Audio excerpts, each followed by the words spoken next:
Here on Newsfile, as always, we put Ghana first. The Office of Special Prosecutor and its Galamsey corruption investigations.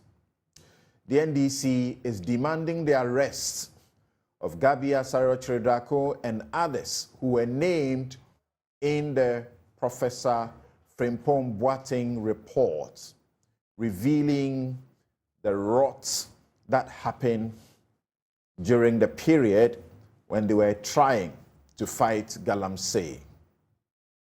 Is this the usual politics or fair game? The police have shot, they have killed persons they say are land guards. Land guard activity is criminal. So why are we unhappy about what has happened? Parliament has set up an inquiry into the shooting at Botiano. To what end?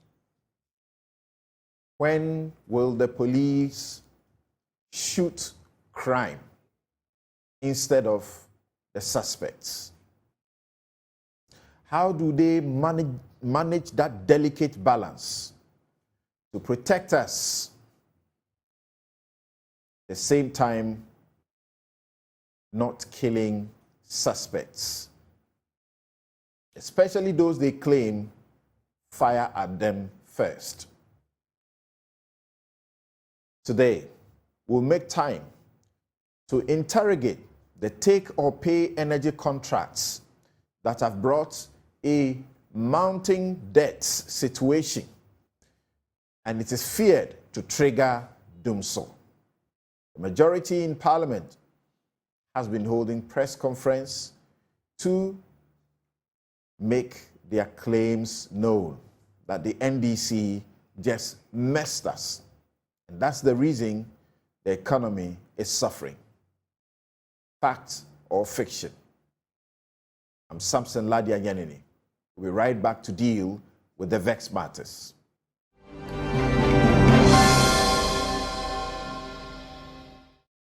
Welcome back. And here is Samson's take. I title it, How to Stop Galamsey, the Doma Way. You could say the Bebiaraneha Way. Illegal mining, or Galamsey, and its devastation can be stopped. The president, with all the awesome powers of the state, has lost the fight. Fact. The patriot, an accomplished surgeon, first to perform open heart surgery in the country, Professor Kwabena Frimpong Boateng, is battling costly defamation suits for fighting Galamsey, or trying to fight it. In fact, he may face prosecution for corruption in relation to how his dissolved committee handled money and seized excavators, machines, vehicles, and gold nuggets. The Office of Special Prosecutor may also not win an aspect of the fight, or easily, for obvious reasons. A soldier has been killed in the pursuit. State officials paid to regulate mining are compromised. Security officers sent to check Galamsey end up offering protection or joining politicians, politically exposed persons, and chiefs who are neck deep in the illegal business. The business that is damaging our forest, destroying our farms, and cocoa as well, poisoning our water and threatening our very existence. Yet it is only a small group of lawless, wicked, and greedy people who are involved in destroying the population and posterity. Journalists and citizens who dare to blow the whistle on their crimes are endangered. And the media, their media organizations, have to pay legal fees fighting nuisance suits, also known as SLAP, strategic lawsuits against public participation. They sue so that you don't get to comment about the issues. But Galamsey can be stopped. It has been stopped in the Bono region. Brekum, German North, German South, Drobo, Doma, just to help you locate the people who make us feel really proud. I'm talking more especially about the true, bold, and wise people of the communities in Japekrom, in Winem, Asiri, Brebianeha, and Adomesu. They have been united and victorious in the fight to the extent the Operation Vanguard Task Force never saw the need to visit those areas. Unfortunately, they even stopped licensed mining activities there because they know too well that much Galamsey happens on so-called legal concessions. Led by their chiefs and queen mothers and working with assemblymen, the locals have frustrated and prevented Symphony Limited, a registered large-scale mining company, from doing any work there since 2011. Not even showing proof of valid prospecting licenses granted by the company in 2016 got them to operate on any of their 5 concessions in these districts. The company had to write complaining and seeking state intervention and protection to work. It informed authorities about how community leaders, especially particular assemblymen, mobilized the people against their operations. They feared they would lose their livelihood, their farms, their cashew and cocoa farms. They used community radio and also went round announcing over loudspeakers the dangers of Galamsey and why it was important to do everything, even if it meant bloodshed, to protect their lands from officials who sat in Accra and gave out concessions when they did not own any piece of land there. A chief who tried to convince the people to support the company got destooled. Yes. Things escalated, forcing a curfew, which was renewed in October 2019. They never changed their position, despite letters from the Minerals Commission confirming the company had valid permits. Well, they needed more than that. A registrar of the lands court in Tema, Sebastian Agbo, was recently dismissed for fraudulently preparing as many as 30 court orders. This was made public a day after the Supreme Court, speaking through Justice Jones Doche, in a unanimous judgment, indicted him, Sebastian, and Justice Emmanuel Ankama over suspected tampering and manipulation of court documents to give a decision which the 5-member panel quashed. The court also fingered lawyer Maurice Ampao for undervaluing properties of a dead wealthy Reverend Minister, Emmanuel Dogbaji, to cheat the state in the amount of tax to pay. The court referred all of them to the Chief Justice for further investigations of what it described as, quote, a sordid affair and shameful conduct, end quote, that cast a slur on the integrity of the judiciary. A careful study of the judgment seems to indicate proper investigations may show an aspect of the findings of the court is faulty. But let those who must face prosecution be charged and not merely dismissed. That's not how to fight corruption in the state. The state can show a far superior example in the Galamsey fight. But we, the people, make the state and donate power to politicians to act for our welfare. Let communities emulate the people of Doma or Bebianeha to unite against Galamsey, and we shall succeed. And that is my take. We'll be right back to canvass the matters that we have put together to discuss this morning.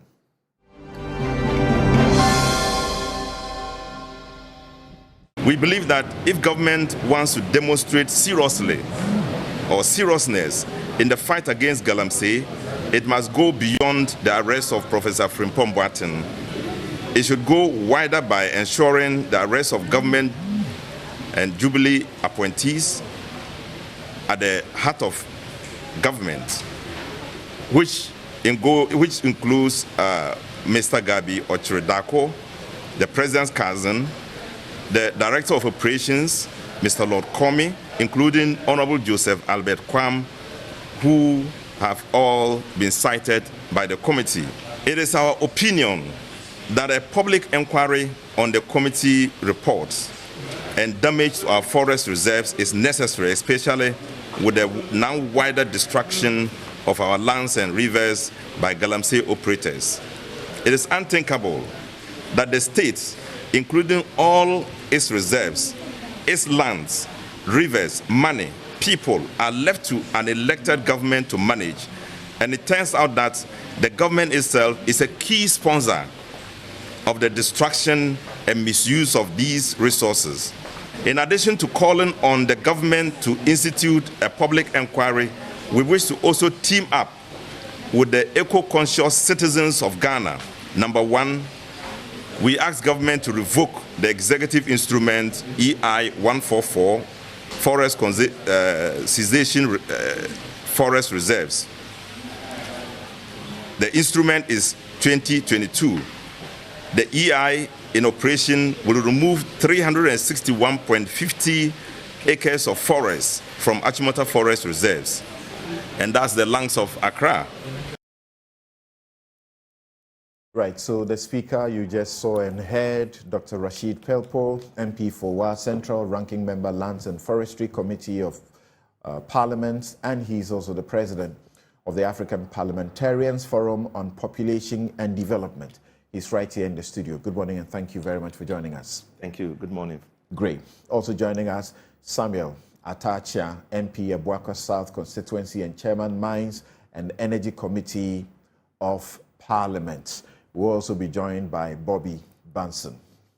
He's a lawyer and an author as well. He's the author of this book in my hand, Civil Litigation in the High Court of Ghana, by Bobby Banson. Will help us to appreciate some of the laws as far as these matters are concerned. Thank you so very much, Samuel Atachia, for making time to join us also. Pleasure as always. Great, great, great. So, you say that the special prosecutor should arrest the people who were named in Professor Frimpong Boateng's report to the president, which got leaked recently. Is it the normal politics, usual politics that you are on, or what? Well, definitely no. We are very much convinced that the state, the special prosecutor, is aware of the dangers we are facing today, the extent to which Ghana is put in a situation of destruction over years of Galamsey and cooperation by government itself. And if the report is anything of significance, it has led to the arrest of the chairman, the former chairman of the committee on, interministerial committee on mines and illegal mining. And if that significance is placed on Frimpong Boateng to the extent that he is questioned and even arrested, it shows that there is something significant in the report. And the most significant thing is that names of government officials are mentioned, and these names have been seen to be part and parcel of the destructive activities that are going on. So nobody had thought about the arrest of Frimpong Boateng over destruction, over what do you call them, over the machinery, the excavators that, I mean, those are just, by the way, how do we get this man quiet? Is the reason they got him. But essentially, they are targeting him because of the report. And the report is touching directly on the nerve of government. And so for it's not just excavators that the OSP is looking at. But it talks about other machines, it talks about vehicles. Yes. It talks about even money that was made available to the committee and how it was spent. Yes. It talks about gold nuggets. Yes. The task force, as it went round, seized gold, among other things. How have they been accounted for? Yeah. So the special prosecutor's interest is on corruption and corruption-related offenses in respect of the activities of the dissolved committee. But what we are saying is this, that this is all triggered by a report done by the committee, chaired by Professor Frimpong Boateng. And we are interested in all of that because the people we are dealing with, the MPP we are dealing with, cannot be trusted in all these matters. In fact, it's an indication of how far destructive they have gone. They have taken the excavators, they have corrupted the system, they have taken gold nuggets, they have done everything that is unthinkable by state officials. If it is not for the populist political purpose, tell us what it is. When the special prosecutor informs the world on the 10th of October 2022 that it was investigating this committee in respect of the issues we have mentioned. And then once Professor Frimpong Boateng's report gets leaked, they issue a statement again because civil society is calling on them to take the report and take action. And they issue a report to remind us on the 3rd of May this year that they are still on their investigations they began in 2022, and that tens have been invited, have been arrested, so to speak.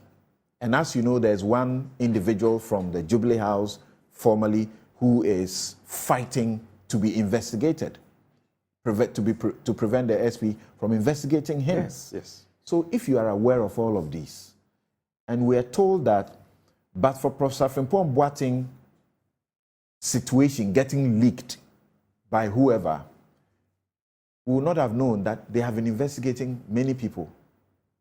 How do you come to hold a press conference to say, arrest ABC? Samson, it's very simple.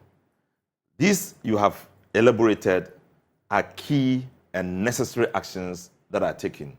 And we think that by spelling them out and by taking that action isn't much our problem than the fact that the people who had been given the mandate to run this country are mentioned to be key individuals who are involved in all the destruction we are seeing.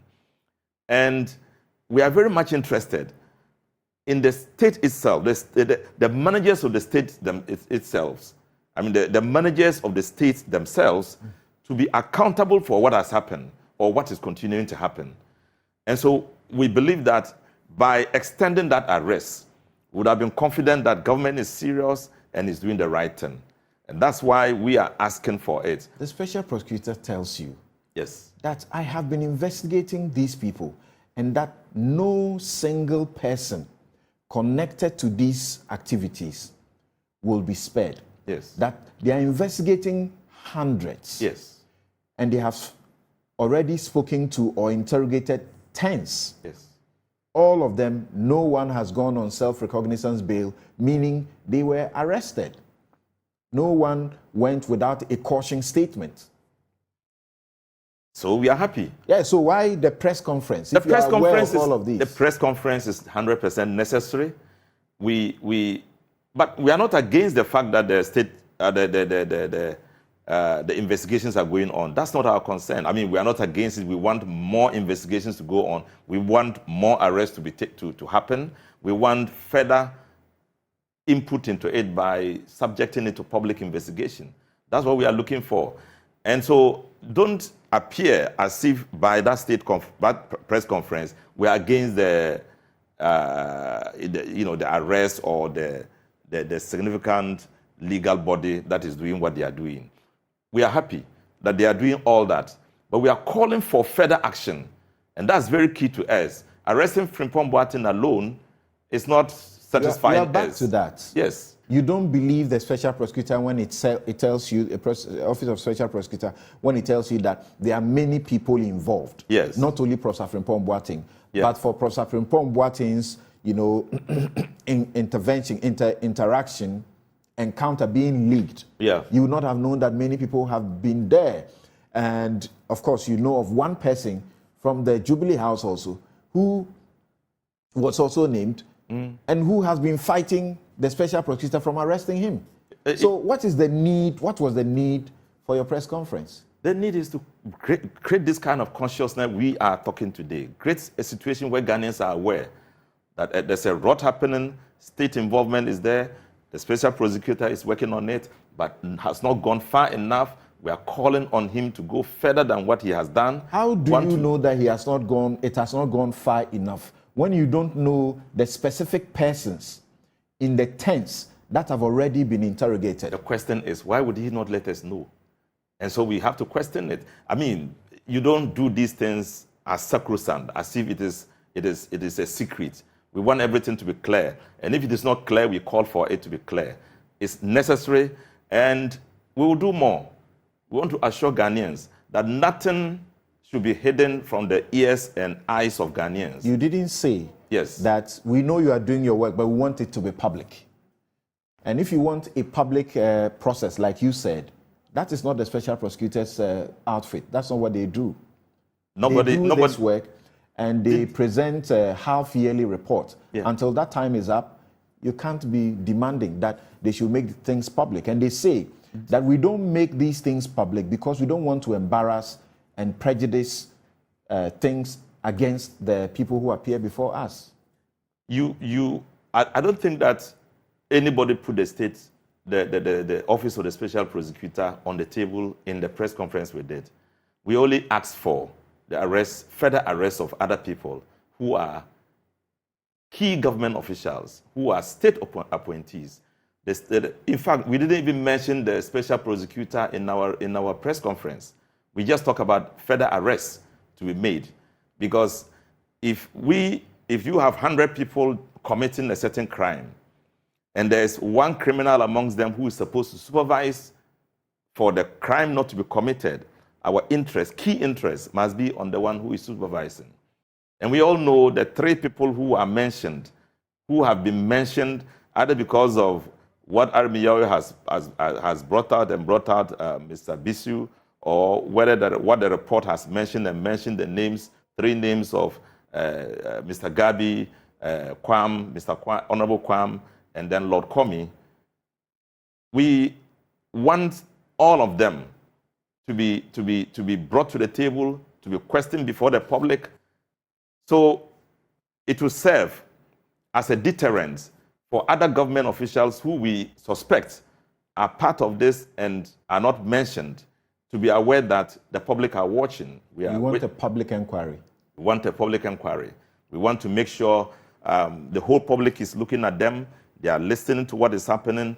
The inquiry is made. The truth is brought out. People are questioned. Want to do this? Not Parliament?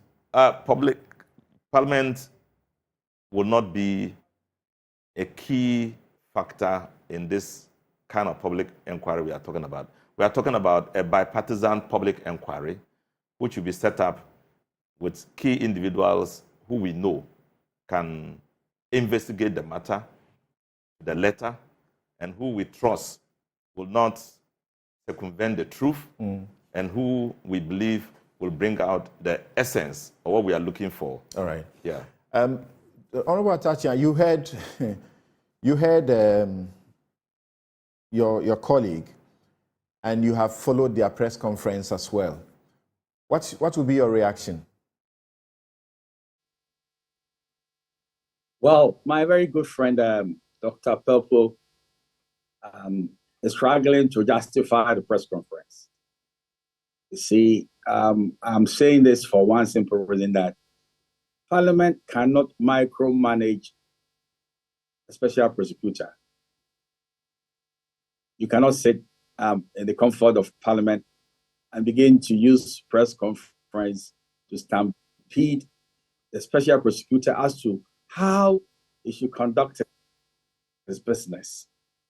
That would be very, very unfortunate. And that would be, excuse me to say, an outrageous extension of the powers of Parliament. And the facts are showing a special prosecutor is working quietly, proud to the leakage of the Frimpong Boateng report.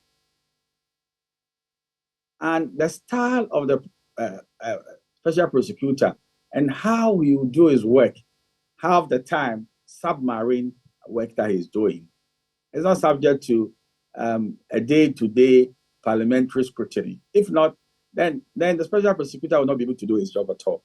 And I'm afraid if you said somebody, the special prosecutor should arrest A, B, C, or D of an individual, then it's an unfortunate dictatorship, which Parliament should never dare to do. Because state institutions, we know how to bring them before Parliament when they fall foul of the law and their duties. So I say that it is sad that the minority is trying to push the special prosecutor into doing things to appease them. When you mention Gabriel Chedako and the rest of them, it's all because of the political undertones. For instance, I've just heard him say that the government officials who are involved, because immediately you go that route, then the government should become very unpopular. Now you say you are fighting Galamsey, but meanwhile, your officials are neck deep in it. You know, it is a very convenient way to make people guilty in the space, in the court of public opinion, and that is sometimes the strength of politicians, that they'll push issues in the public opinion, so people will look very, very bad, because in the political space, they want to take advantage of the situation. So as far as I'm concerned, if you've never been guilty in the court of public opinion, I have been. And you should be careful in trying to say that government officials who are involved, Gabriel Chedako, whoever, let's leave the special prosecutor to do his work. We've appointed him to do a good job, and let's leave him to do it. We should never stampede him through the power of press conferences in the comfort of a parliament.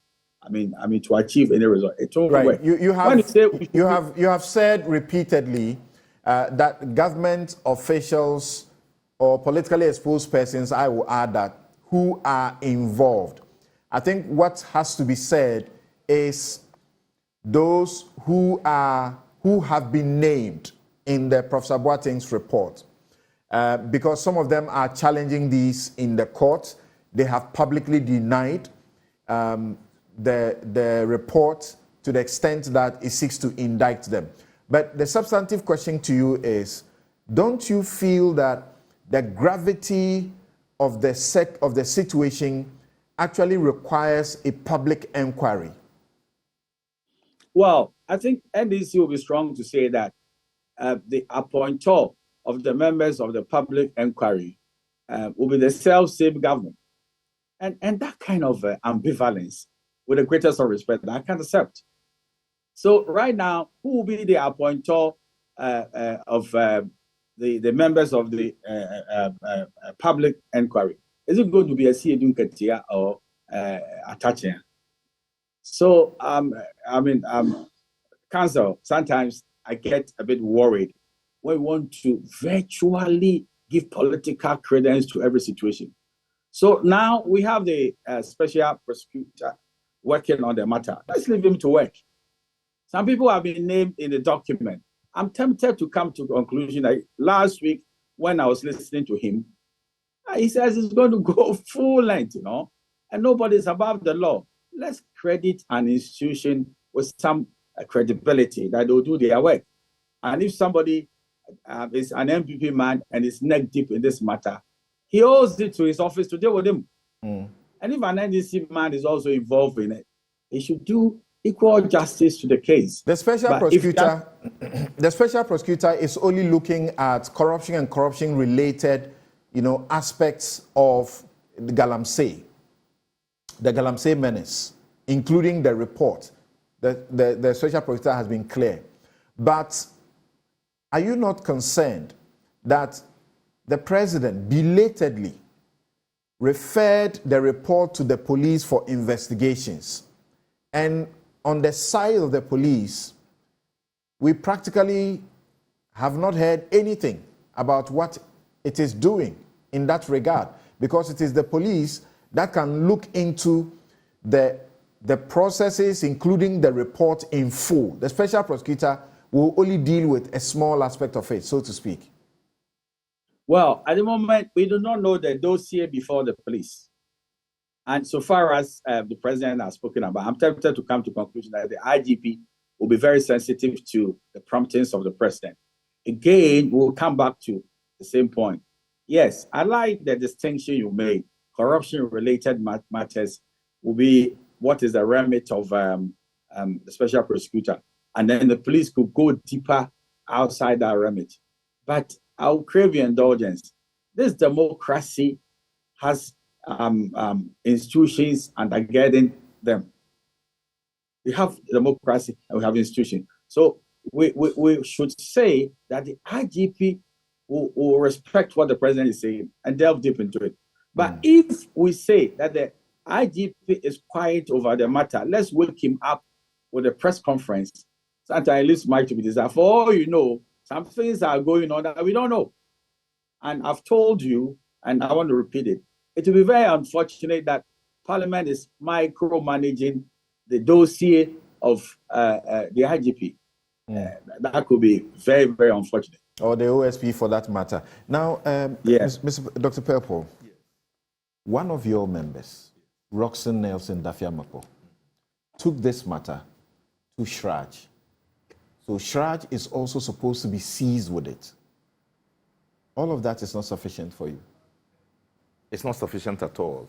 But just before that, Police is investigating. Let me get back to OSP is investigating an aspect. Yes. Shraj is also seized with the matter. Yes. You said it's not sufficient at all. It's not sufficient because, you see, you are dealing with an exclusive... It's difficult for people to believe we are not doing the usual politics with this. Let me explain to you why politics cannot be differentiated from what is happening. The president in 2017 made an announcement that he was going to fight Galamsey. He tied his presidency to it. It was a political decision. The president in 2021 April, took a decision and earmarked some red zone areas and said, look, these areas don't go there to do Galamsey or mining operations. The Minerals Commission, inconsistent with the president's pronouncement, issued about 6 licenses and operations are going on there. The rivers are being destroyed, the lands are destroyed, and the politicians are the same president is keeping quiet about it. Frimpong Boateng report is about decisions taken by himself, and the mess in that decision is being reported, and those are political decisions and the repercussions of it. So if all these things are happening, and the public is unaware of what is happening, it is our duty to streamline issues despite investigations going on, to bring it to the fore, so we can sit this way as we are sitting. And again, we can have a public inquiry into it. So eventually, we can have a comprehensive approach to it and a non-political decision about whether Galamsey should happen or not. And I'm happy about the Bono region. The fact that citizens themselves have taken it upon themselves. The Bebianiha style, Doma style. The Doma style, have decided that, look, we don't want Galamsey here, we are going to prevent it, and it's working, we can stop it by something even going beyond political decision. Interesting. Yes. But thank you very much, Bobby Benson. Bobby, so the Member of Parliament, Atachian, says, let's not seek to invite Parliament into the OSP's work.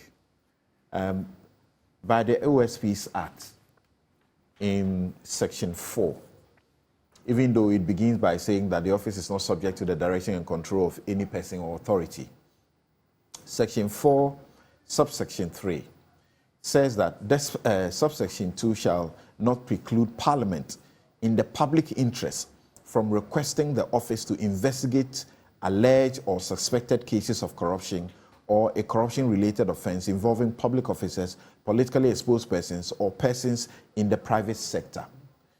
Do you find that this is what the minority were seeking to do? I'm trying to refine it for them somehow, somewhat. Good morning, and it's really a privilege to be here with Dr. Pelpo. Having listened to him growing up, especially on this platform, and Senior Atachian as well. Greetings to him. And if the OSP had not said that he had already started investigating the matter, I believe that the parliamentary request as captured would have been relevant. Last week, I listened to the OSP on your platform, and he made it very clear that before the Frimpong Boateng report came out, his office had started investigating corruption-related aspects of the whole Galamsey menace. And so it is not as if the OSP just decided to start investigating based on Professor Frimpong Boateng's matter. So if Parliament, and Parliament is not only, it's not minority or majority. If the provisions of the OSP Act says Parliament may request the OSP in respect of this aspect of Galamsey, and the OSP says, I am already doing it, then it means that there will not be a need for Parliament to say, okay, we are directing you, because he said, I'm already doing it. Right. Particularly when the provisions of the OSP Act says that the OSP is not subject to the direction. Now, I think there are two things here.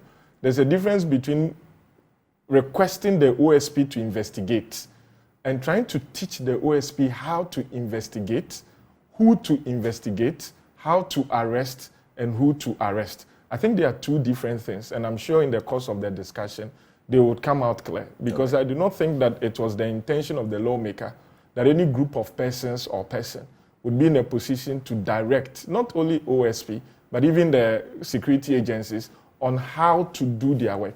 That is why even in normal criminal procedure, if I'm a complainant, my work ends when I lodge the complaint and I give the evidence that I have to the police. But as to how the police will do their investigations, even who they will decide to prosecute, is completely out of my domain. If I think that they are not going against the person that I think I want to go, there are procedures that you can follow. So I think that, yes, I agree with the general cry that we all need this Galamsey to come to an end. And if they are politically connected or politically exposed persons who are benefiting from the menace, there should be a system where they will be investigated and properly brought before the law. I also want to link this because Senior Atachian spoke about institutions. You know, when ex-President Obama was in town some time ago and made this speech about Africa needs to establish strong institutions, I have always been of the opinion that it takes strong men to establish institutional framework that will outlive them. I think we saw the dispensation under the former OSP. We are seeing the dispensation under the current OSP. I believe the kind of, for lack of a better word, public bashing that the current OSP has received may vary in terms of nature from what the previous OSP received. But at least we see the public engagement by this current OSP coming to sit on your platform to explain to Ghanaians what he is doing and how, even to some extent, he is doing it. Two questions. brief ones for your responses. First, you take the view that what is going on so far is satisfactory. There's been a report through the president to the police to investigate. The OSP is investigating the aspects that it has to investigate. And then Shraj is also seized with it. Are you satisfied with that? I think to the extent that those are the institutions established by law that would have the jurisdiction to investigate, I think that so far all these three have been involved.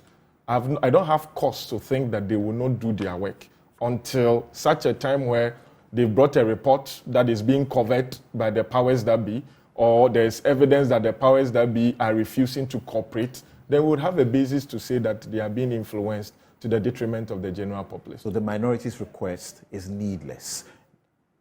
My next question to you is, so from what you are saying, the OSP, has it been satisfactory to you so far? There has been what you call public backlash.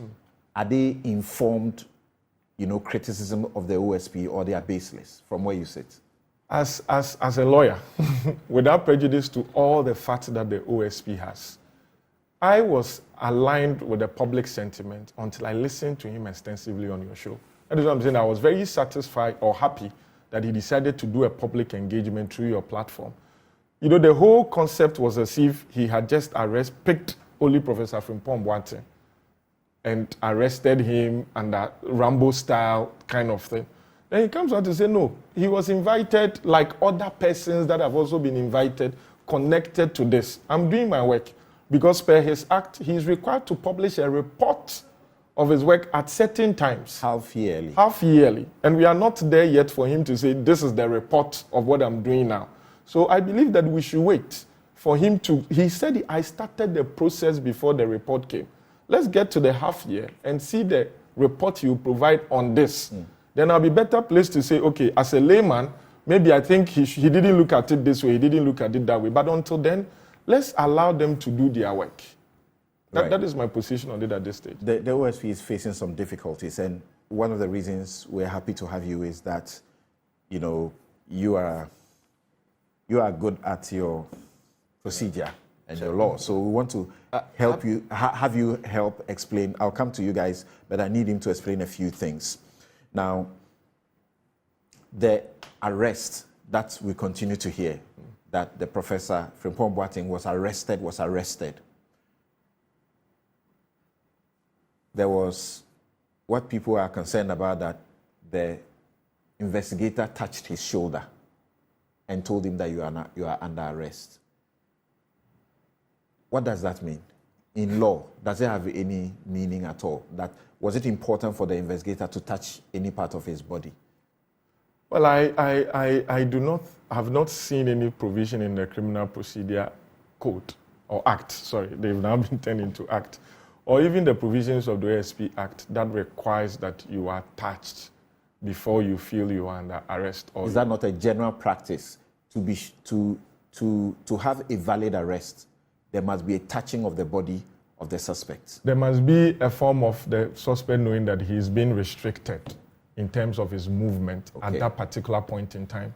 And I believe that over the years, the practice has been, if you touch him to let him know that, okay, you can't move from where you are subject to these conditions, then they can say that, okay, you have been arrested.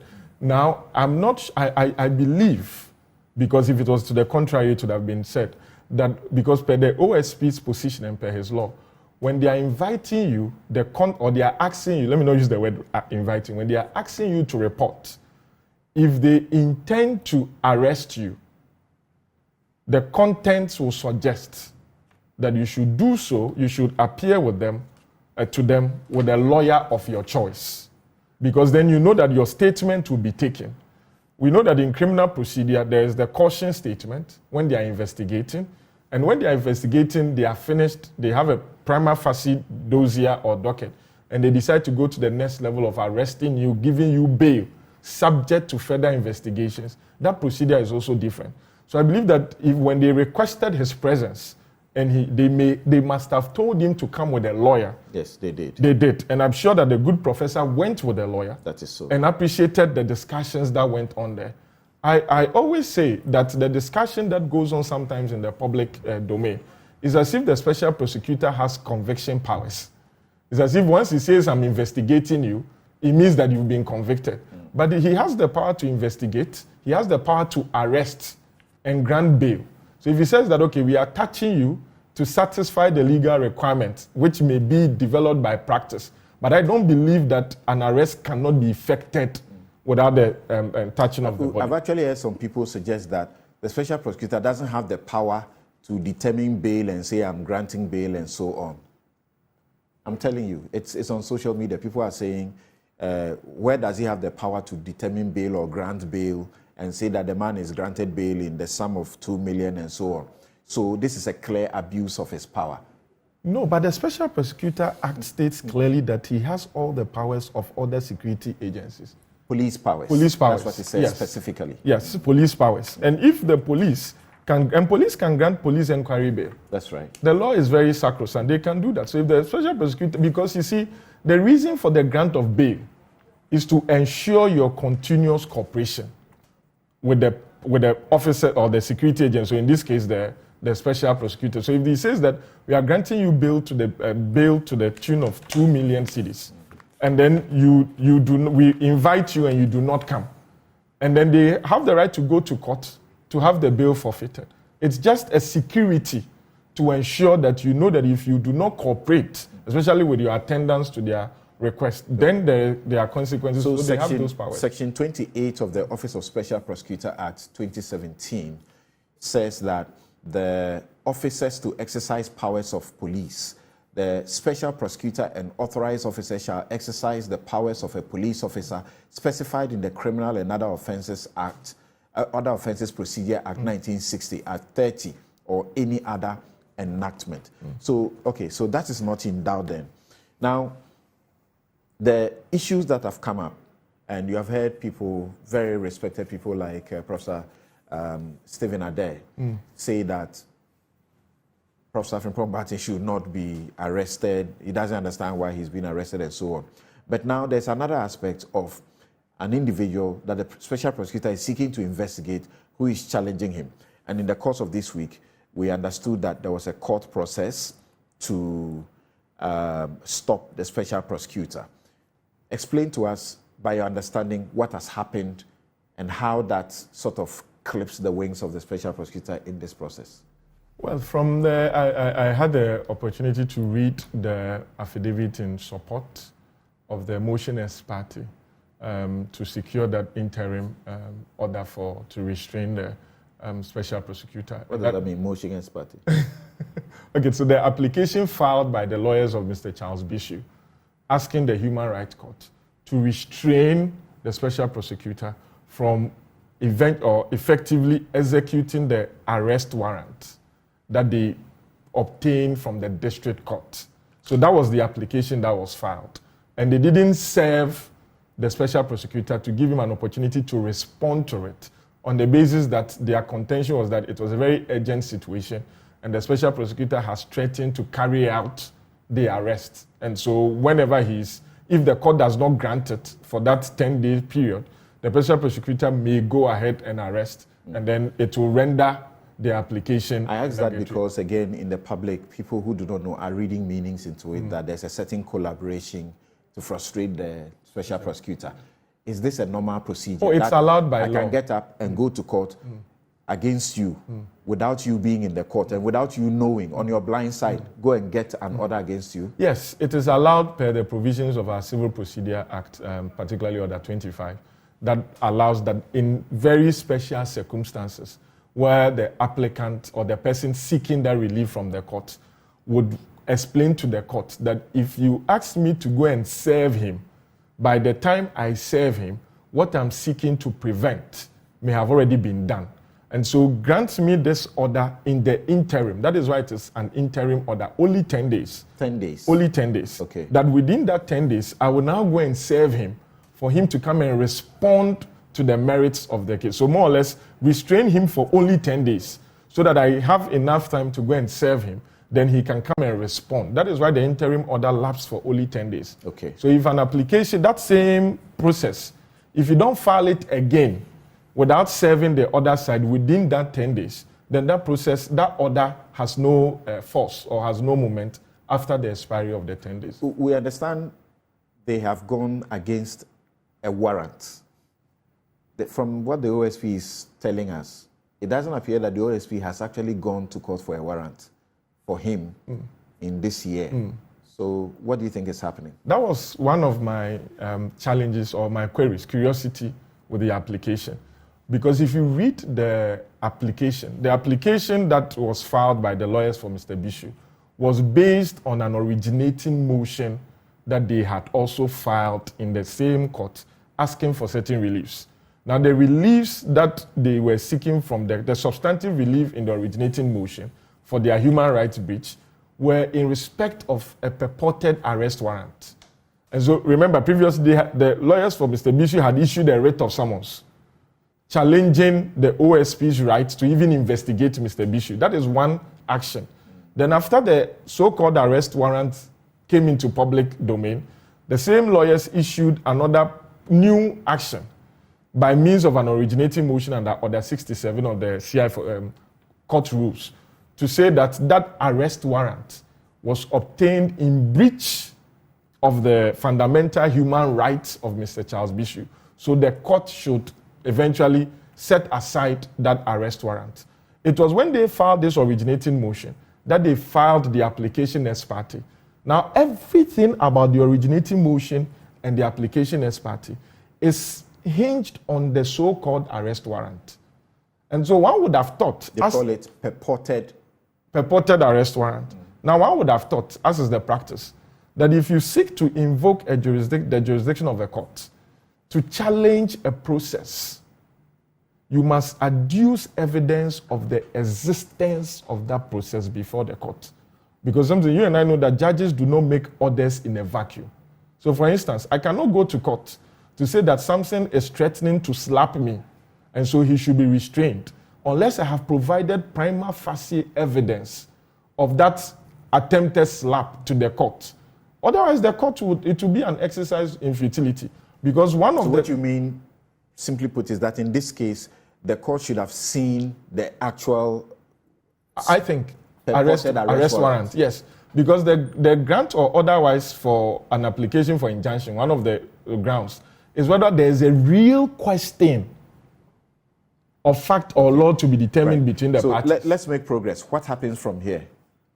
You said it lasts for 10 days. For 10 days. So he cannot, if there is, that is if there is any such arrest warrant, it means the special prosecutor cannot execute it. Yes. By arresting Charles Bishu.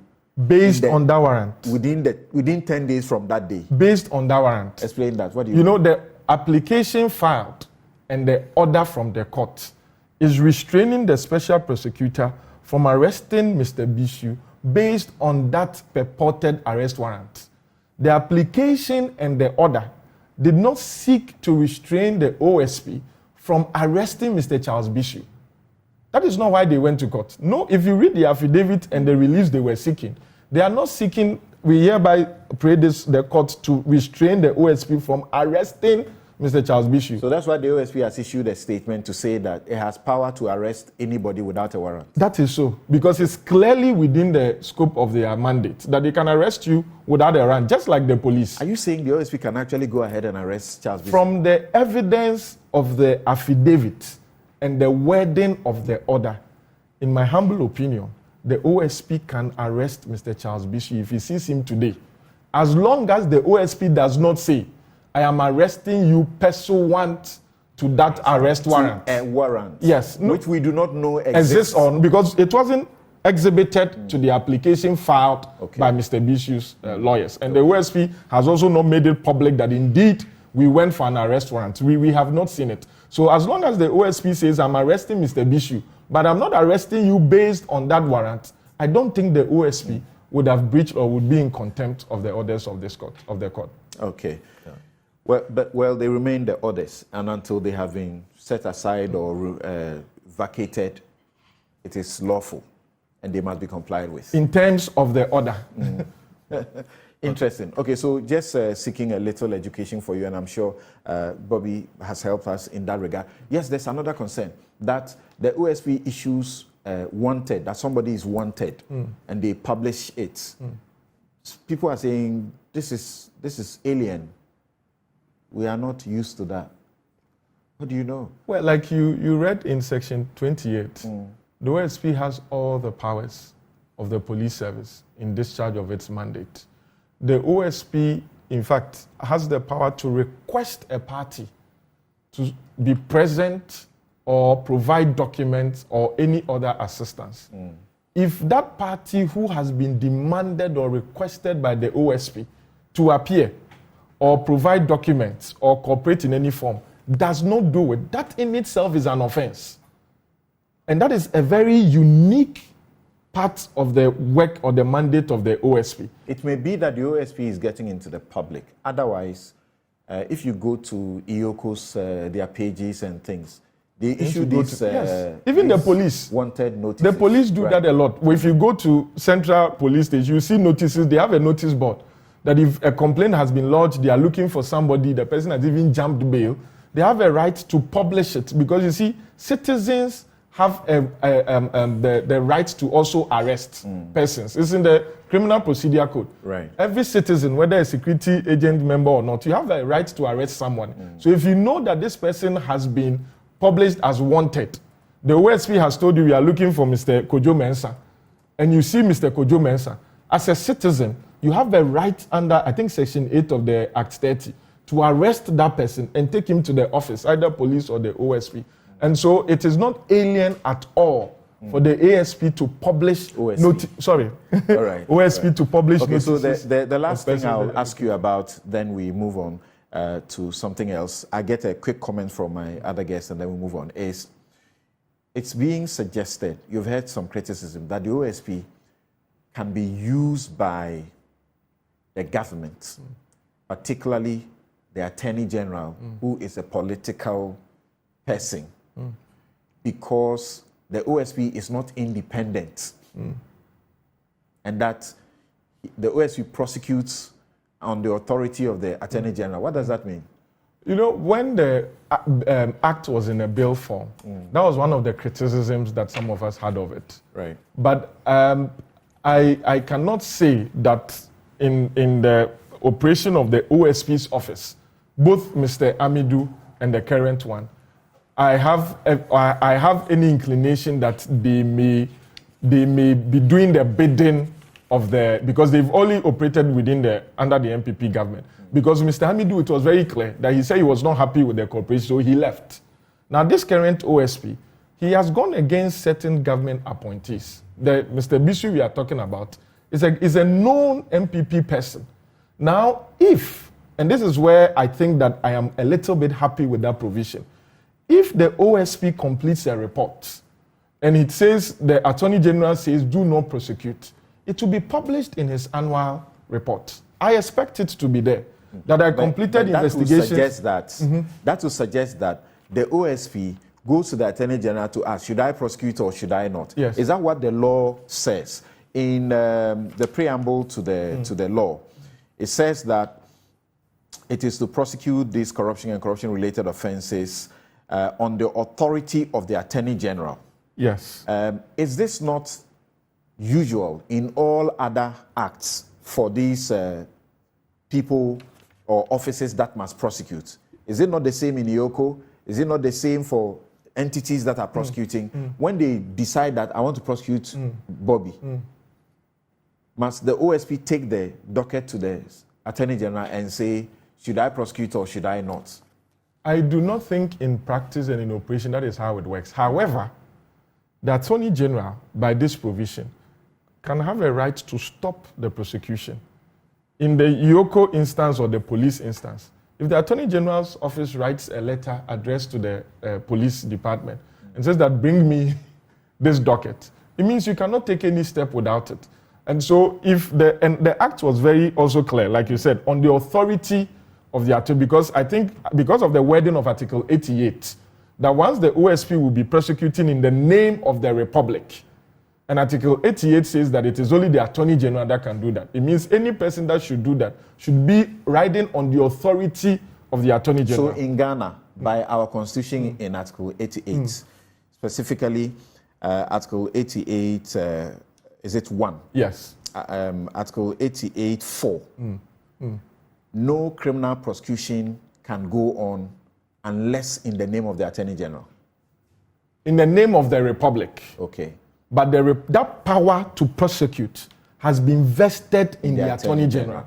And so you will now be doing it under the authority of the Attorney General. Okay. It doesn't mean that you should go to the Attorney General with every docket, but it also means that the Attorney General can stop you from doing the prosecution. Right. So what then becomes the meaning of Section 4, subsection 1? It says, except as otherwise provided in the Constitution, the office is not subject to the direction or control of a person or an authority in the performance of the functions of the office.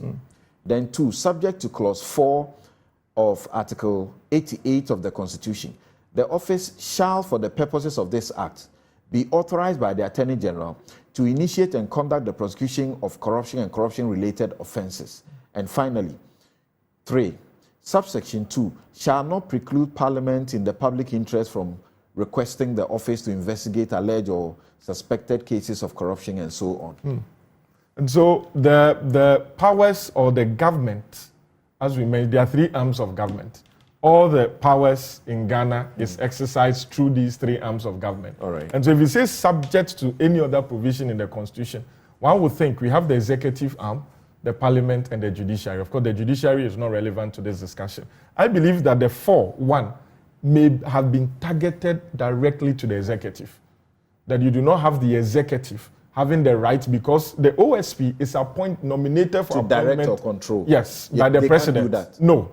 However, no, the executive arm of government has no jurisdiction whatsoever to direct the OSP as to who or how it should go about its work. But because of Article 88, which is still in the Constitution, and every other law that contradicts the Constitution is a nullity to that extent. Okay. The framers could not have provided for Section 4 without taking into consideration subclause 4. Other than that, somebody would have gone to the Supreme Court to challenge it. Okay. That if you say that the OSP is independent... So the law says you can't control, you can't direct the OSP. No. But you say, he can say, stop this investigation. Yes. If they do that, is that not directing and controlling? It is, but that is the Constitution as we have it. But that is where I was going to. That if the OSP faces any such control from the Attorney General, he should put it in his report. All right. So that the people will judge. Thank you so very much. Now, let me take your final quick wrap. Let's start with Atachia. Yes, what do you have to say? Yes, Samson, I should say that you're a very clever man, that you brought a lawyer to be in the middle so that what he's saying will not be like this is an MPP manifesto and then this manifesto. So I have to congratulate you on your refereeing powers. It's very, very, very solid. And what Council Bobby Banson has said is very valid. But I have a problem.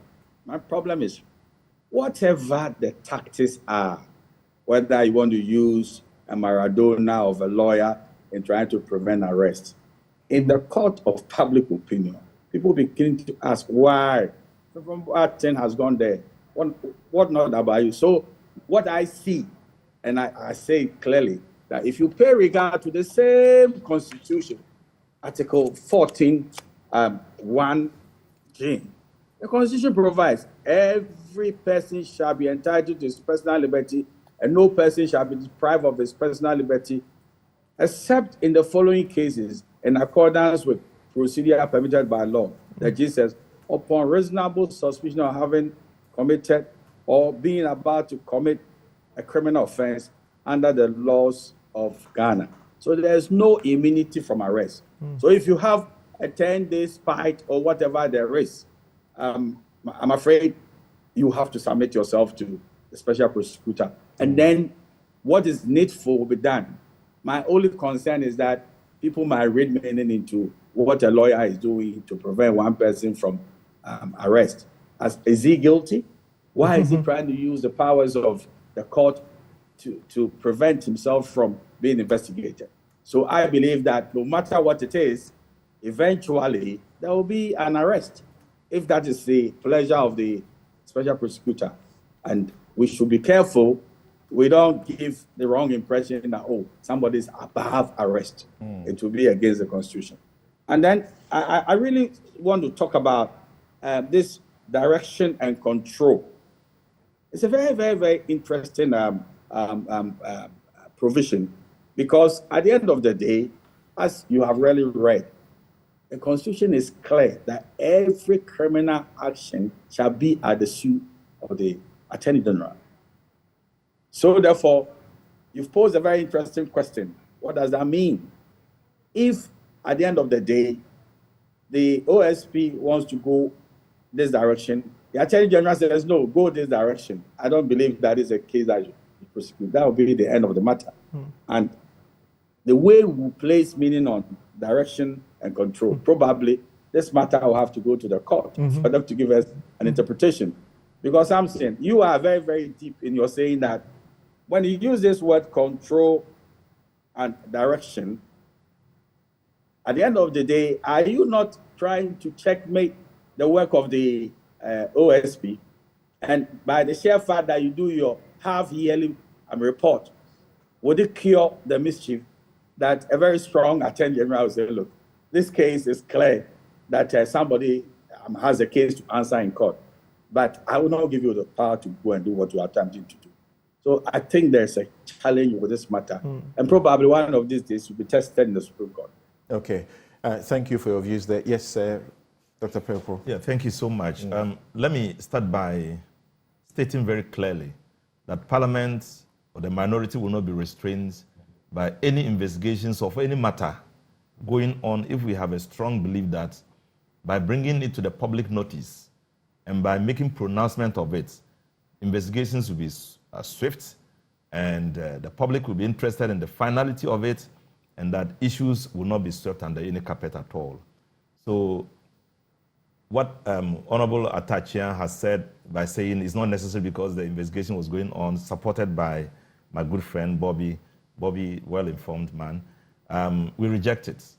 We insist that if there's any matter is within the interest of the people, we definitely will have the right to go on and mention it. We have accountability to the people.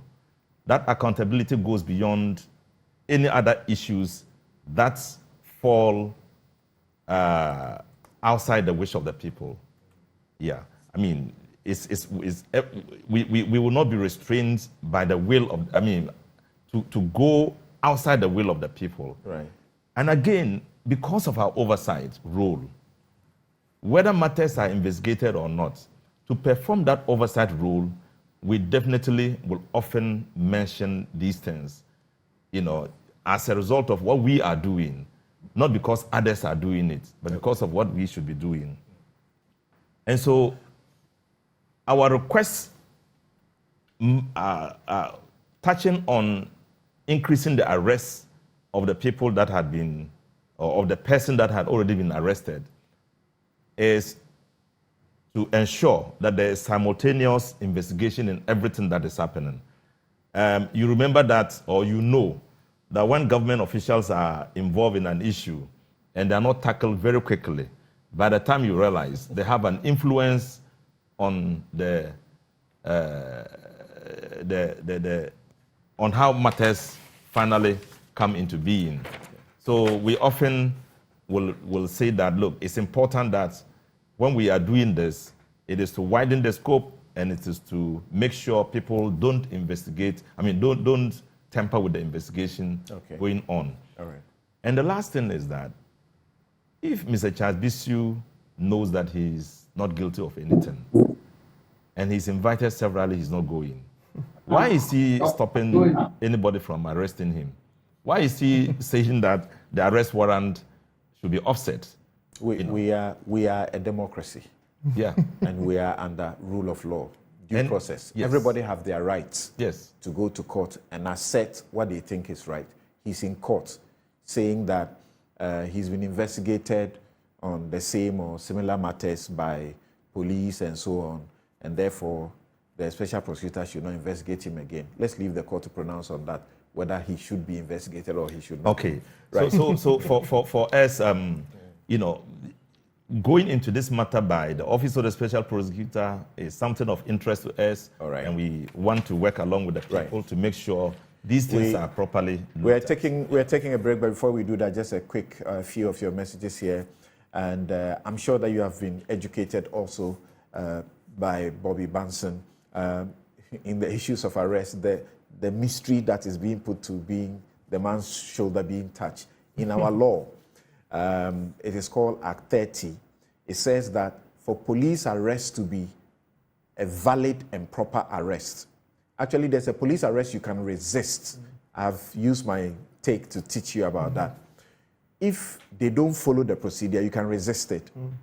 And one of the procedure put down by law is that in making an arrest, the police officer or any other person making the arrest shall actually touch or confine the body of the person to be arrested unless there is a submission to the custody verbally or by conduct.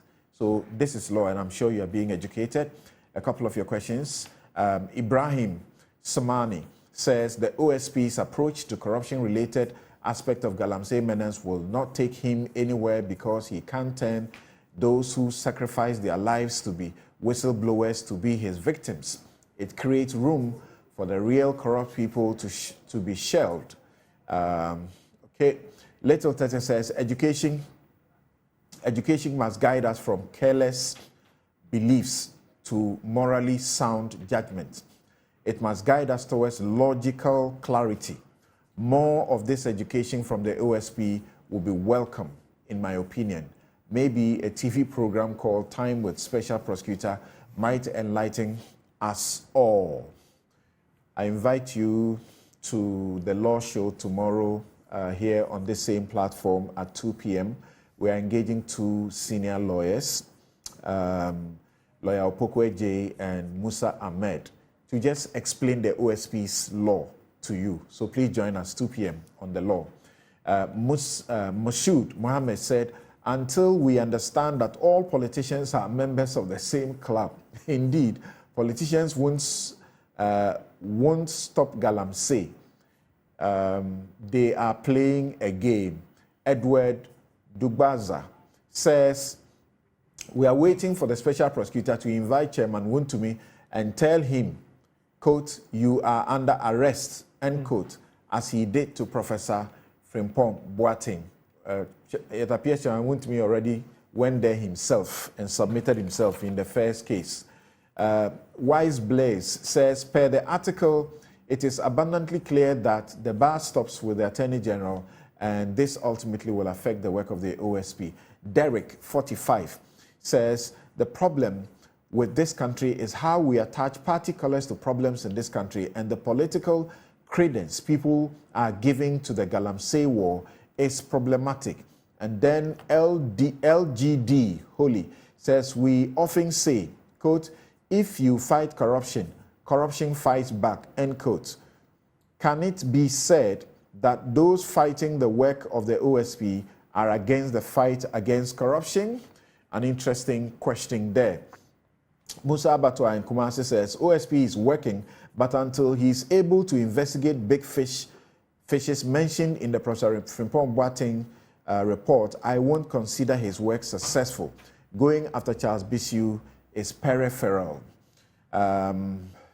Edward says that when does the half yearly starts and ends?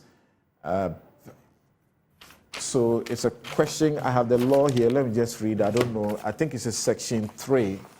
Forgive me, I'm going for a break. Section 3 of the OSP Act. Section 3, subsection 3. Subsection 3. Yeah. Okay. Subsection 3 says that the office shall, on a half-yearly basis, publish the following information in at least 2 daily newspapers of national circulation and on the website of the office. A, the list of corruption cases investigated and prosecuted by the office, and B, the number of acquittals, convictions, and cases pending in respect of the cases prosecuted under paragraph A, and the value of proceeds recovered, if any. So I hope that helps. So he says from January to today is the 6th month. The OSP should publish the names of the people who have been invited or arrested. Transparency is the hallmark of every government and institution like the OSP. Since he started the work in October of 2022. Thank you, that's an interesting one. Kofi says, the police were tasked to investigate initial allegations made by the good professor in an interview with GTV. He submitted a report he wrote a couple of years back to the police when he was invited for the investigations. Leaks take place all around with party people denying allegations made against them in the report. Then the OSP jumps once again into the matter. So what has happened to the police investigations? Have they spoken to Prof. Safe collecting a report from him? What about the persons named in the report? The police owe us a duty to tell us what they have done so far.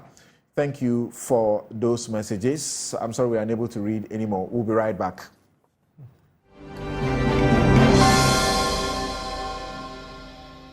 We are calling on Parliament to institute an inquiry into the matter because the chiefs and people of Botiano and Kokrobite have rejected the claim by the police. We believe strongly that an inquiry could bring out the truth of this matter and bring calm to the people of my constituency. I will also urge the people of Botiano, Kokrobite, and the surrounding communities to remain calm and continue to be law-abiding as we allow the competent, relevant state agencies to take up the matter and ascertain the veracity or otherwise of the claim. Was it for the police to shoot them to death or to attempt to apprehend them and bring them to justice? Mr. Speaker, I think that the proper thing that ought to have been done in the circumstances was for the police to have attempted to apprehend the suspects, because our criminal jurisprudence is grounded on the presumption of innocence. Police service inquiries are not enough, but if it becomes a parliamentary inquiry, then they have a new set of individuals, members of parliament, probing the matter. And that is when the members of parliament can finger waywardness in the name of policing and then deal with the officers who, by every calculation, may be responsible for unlawful killings of individuals. We are making the referral to the Committee of Defense and Interior, and we are asking leadership of constitutional and parliamentary affairs to also join the Defense and Interior Committee to look into this matter and report back by the end of this month.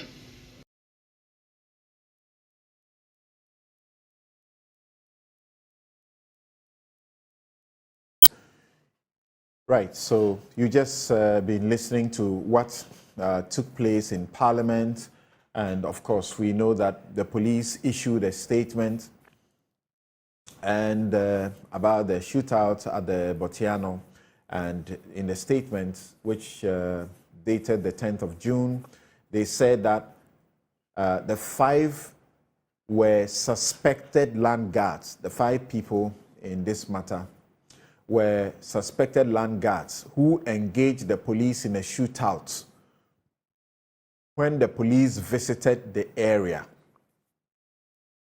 It says the police conducted an operation targeting criminal elements involved in robbery and land guard activities.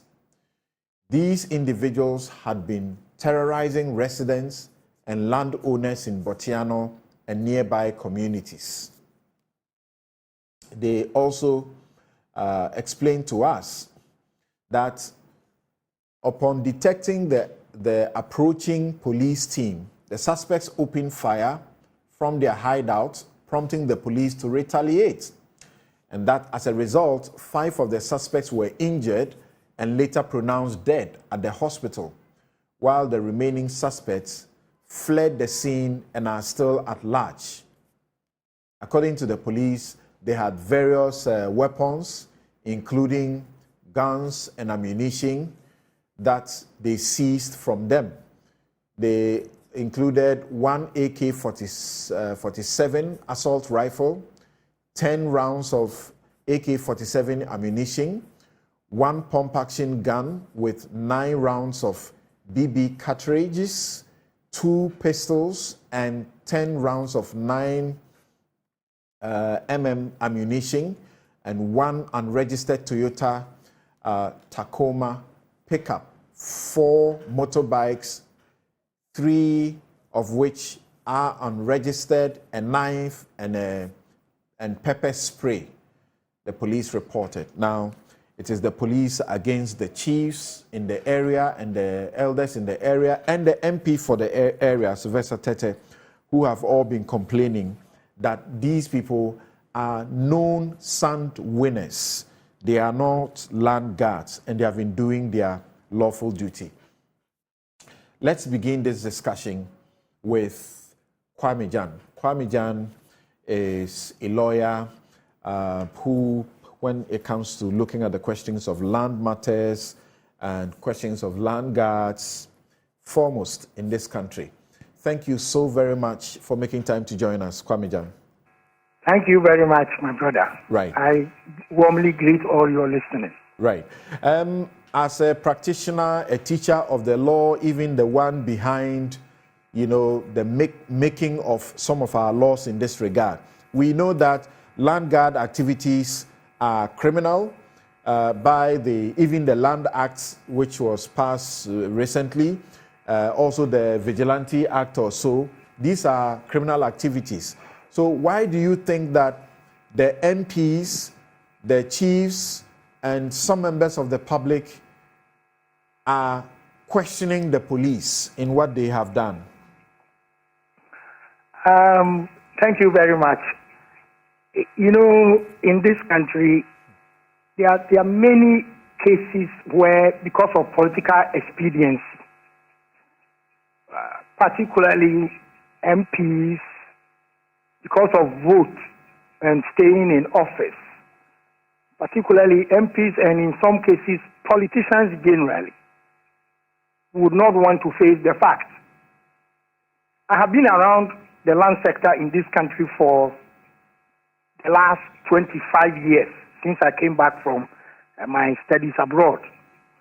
And I have been very instrumental in putting together the legislation for the land sector lately, particularly the Lands Commission Act of 2008, Act 767, and the Land Act of 2020, Act 1036.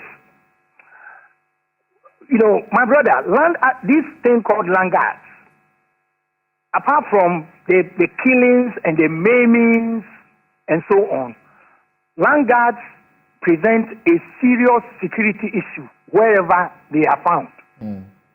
They negatively affect the value of properties. If you live in an area with prevalence of land guard activities, property values are low. Because who wants to be part of such an area? But the problem with land guards is, if you look at the Land Act, there is no reference to that word land guard. Right. It doesn't appear anywhere in the Act. Because this thing called land guards, they are multifaceted. There are some people who are like area guys. They are sons of the soil. They are members of the land owning group. They will just come around when you are developing. They will say, "Fei kusum, do kusum," particularly in the Ghana areas. Do kusum. If you do the kusum, they are harmless. They will just take some peanuts and they go. Yes, their activities are also criminalized in Section 12 of the Land Act, but they don't present a clear and present danger. But how did we get to where we are with land guards? Predominantly, land guards were started by landowners who, because of insecurity of title and tenure, brought in people to come and support them in their contest against their adjoining landowners. And they have stayed and overstayed. So land guards were made by landowners. That's why you have, if you watch, anytime there is police land guard issue, you will see landowners coming on the side of what they will call the victims. Because land guards are made by landowners. They are made by landowners. Shouldn't it be easy for the populace to support the police in these kinds of, their operations, especially that we know, as a matter of fact, particularly in our towns and cities, especially in Accra, that land guards are known to terrorize law-abiding landowners, and they are often wielding guns and the sort of, weapons that the police talk about. So why is it that when this happens, the public is rather in a hurry to doubt the police? You'll be surprised. That is why I was telling you, the land guards are made by the landowners. These guys are known, their activities are known, they are scattered in, like I tell you, I know key areas within the environs of the national capital where they predominate. My brother, they predominate generally around the areas we call the peri-urban areas. The land guards are very active where land conversion is taking place. So where land is converting from being used as farmland to residential and commercial development. So they are predominantly in the peri-urban areas. And the landowners know them and they use them. So whilst they are doing their bidding, the landowners will always come and defend them. Now, as for the public, who will betize you if you pointed at where land guards are located? Because the public know that if the police arrest them, they will come back to the area. And who betize you? They will know who pointed them out, and they will come and finish you. Yeah. So the public are maybe grudgingly keeping quiet. Not that they are happy. But the landowners who are using them are happy. We know that the land guards are a threat to us, and we want the police to protect us. And yet, we are fighting the police, quote unquote, for fighting them in the manner they have done. You see, because some of the people who are talking have not had encounters with land guards. And these are guys who have influence in their areas. They have influence in their areas.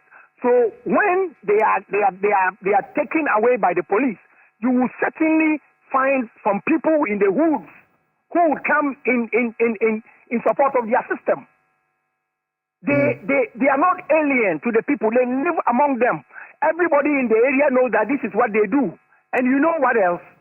It is the same group and groups around Accra who are involved also in the robberies. They do land guard work in the day, and in the night they are armed robbers. So there is an inextricable link between robberies and land guardism. And it is inextricable. And there is also an inextricable link between these same activities and the chieftaincy issues across the country. It is the same guys who are ferried to go and fight in chieftaincy issues in this country. The same guys. So the same guys. How will you propose that Parliament, in looking at this issue, what should they be mindful of and particularly to the residents and the leaders in the Botiano community. How should they cooperate with police in going forward? Because they are not happy. They say these guys that you have shot and killed are not land guards. They are involved in sun winning. The police say we found these weapons with them. Why are you carrying these weapons? The police say they were shooting at them. But the police don't tell us if any of their members, got hurt by any shooting. Yes, but you see, that's the reason when we were putting together the law, we didn't use the phrase or the word land guard. Because who is a land guard itself becomes problematic. The law, Section 12 of the Land Act, proscribes certain activities. So, for example, if you go to land in which you have no interest and you purport to stop someone who has interest in the land from developing the land, we don't call you a land guard in the law, but the activity is prohibited. That's right. So there are certain activities which have been prohibited. And the question is, are these people involved in any of the prohibited activities in Section 12 of the Land Act? Are they involved in any of the prohibited activities? And it takes you back to the Constitution. Yes, everybody in this country has a right to life. But Article 13 of the Constitution sets out the limits of your right to life. That under certain circumstances, your right to life can lawfully be taken. So ask yourself whether the information the police are giving, is it commensurate with any circumstance under Article 13 in which they can shoot to kill? How many people have been land guards killed in this country? How many people haven't died on their own lawfully acquired lands? And how many of these people have ever been prosecuted? It started long ago from Ablekuma, when some policemen, Ninja and others, some ECG top executive, nurses were killed at English Yaman from Domiabra. It's so rampant, so rampant. So rampant. Yes, it's painful when anybody is killed, but the law expects that under certain circumstances, life will be taken away. And if life has been taken away, we should just interrogate the facts. Are the police justified under Article 13 to take out someone's life? If they are justified, they are justified. You see, you are running this country into a state where law enforcement is gradually being incapacitated because of all these kinds of agitations, because of vote. Everything in this country is seen in the lens of vote. So people do wrong things, but because you want them to vote for us, we support them. What kind of country are we building? Okay. Thank you so very much, Lawyer Kwame Jan. He is a senior lecturer at the University of Ghana. And like I said earlier, it's unquestioned. In this country, he's foremost land law expert. And he's written volumes and volumes. And he's been a central part of our laws as far as the area is concerned. So he knows the law in and out. Now, let's find out if the members of parliament who took the floor and spoke and raised suspicions against the police because of the police's own past history. We have had a situation in Kumasi, in Ashanti region, for example, where police, were found to have told a lie in a situation where they killed people. They brought out weapons, ammunition, and claimed they belonged to those people. And the committee found that that was a lie, so those people had to be compensated. Is that enough basis to continue to be suspicious of the police when they say we encountered people who shot at us, who are doing land guard activity, and like Lawyer Kwame Jan said, land guards have killed many people in this country, deprived many people, have maimed many people who have lawfully acquired land in this country. Atacha, let's start with you. You were heard speaking, and now two of the committees of parliament have been asked to go into this matter. To what end? Are you not discouraging the police in this process, in their fight against crime?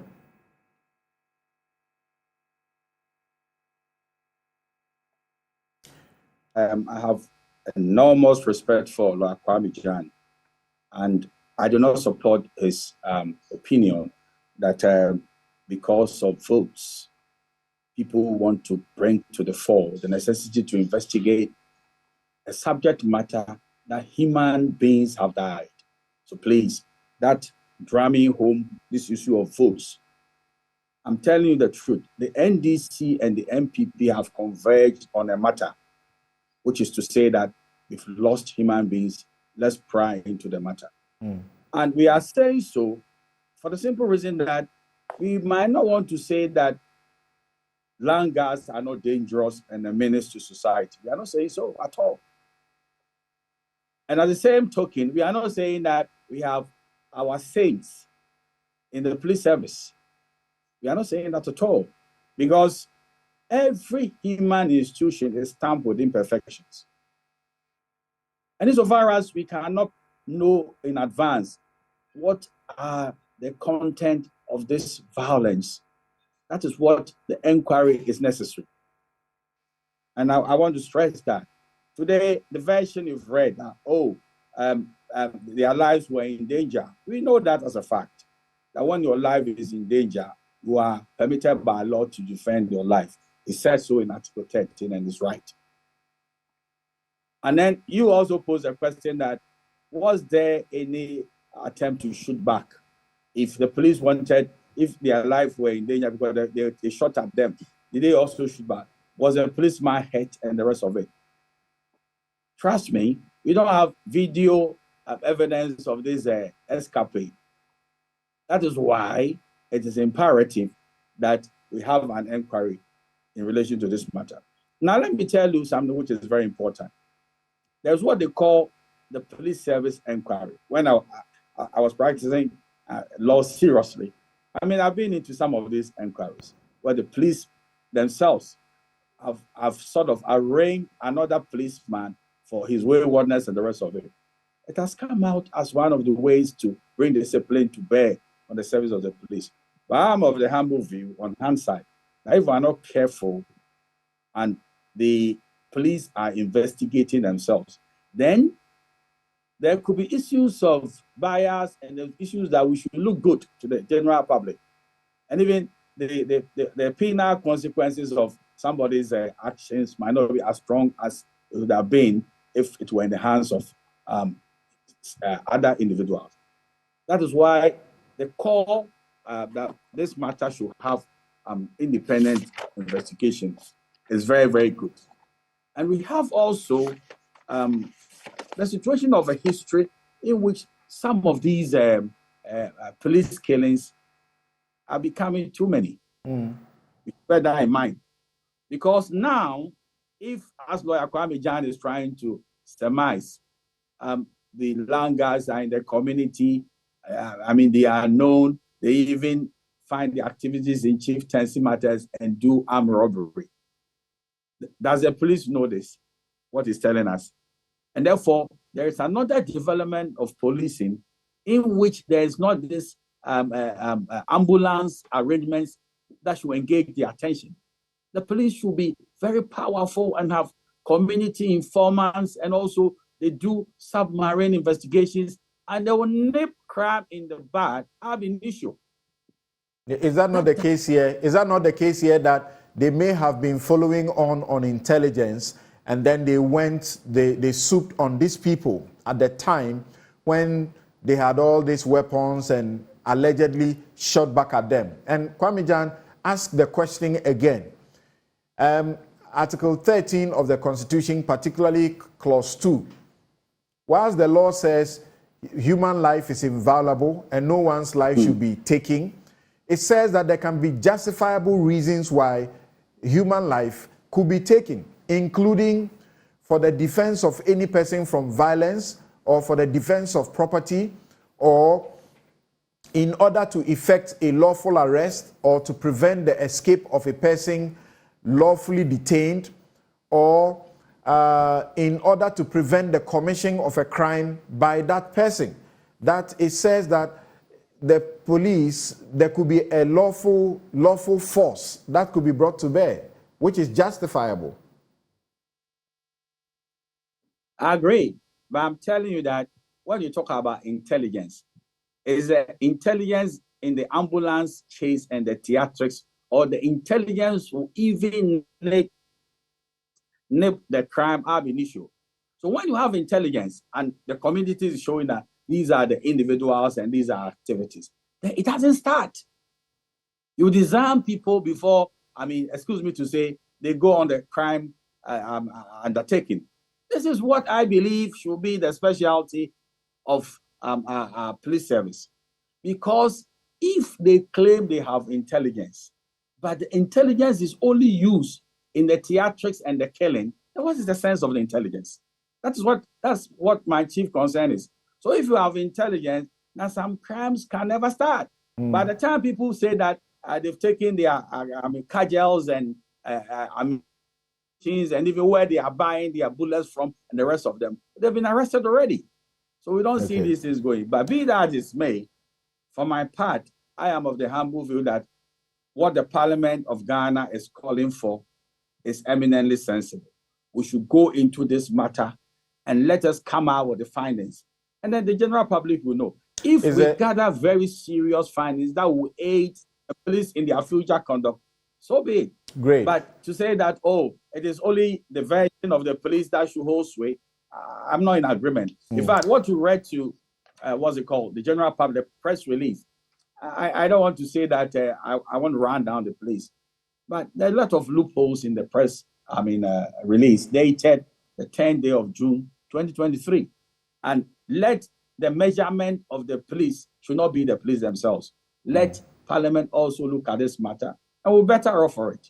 If you are not culpable, you are not culpable. But if you are culpable, then let's send the signals that in the name of holding the powers of the state, life should matter to you. And it's under extreme circumstances when the law enforcement officers themselves have their lives endangered because of operations, that these killings will be justified by law.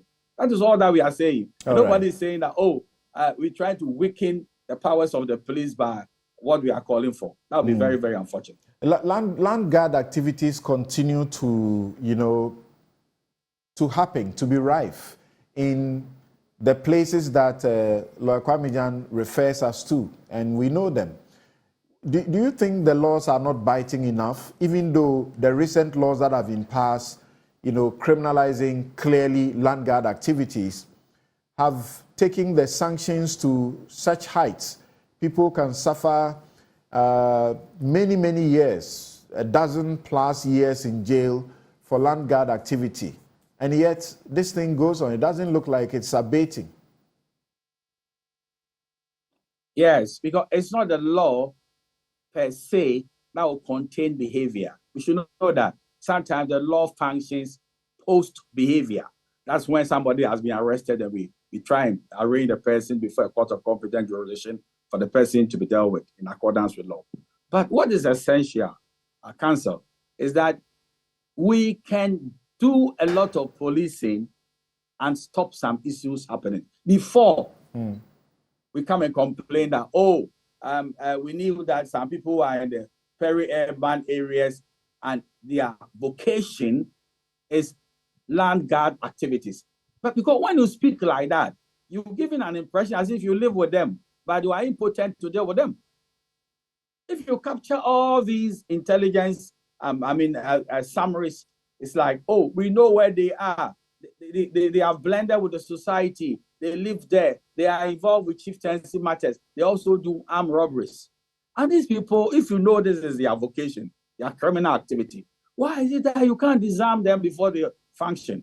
And that is it. That is the real, challenge to the Ghana Police Service. They should go into these submarine activities, and those who are rehearsed criminals and patented criminals are dealt with before they inflict pain on society. Okay. But my final question to you, I'll be remiss if I didn't ask that question.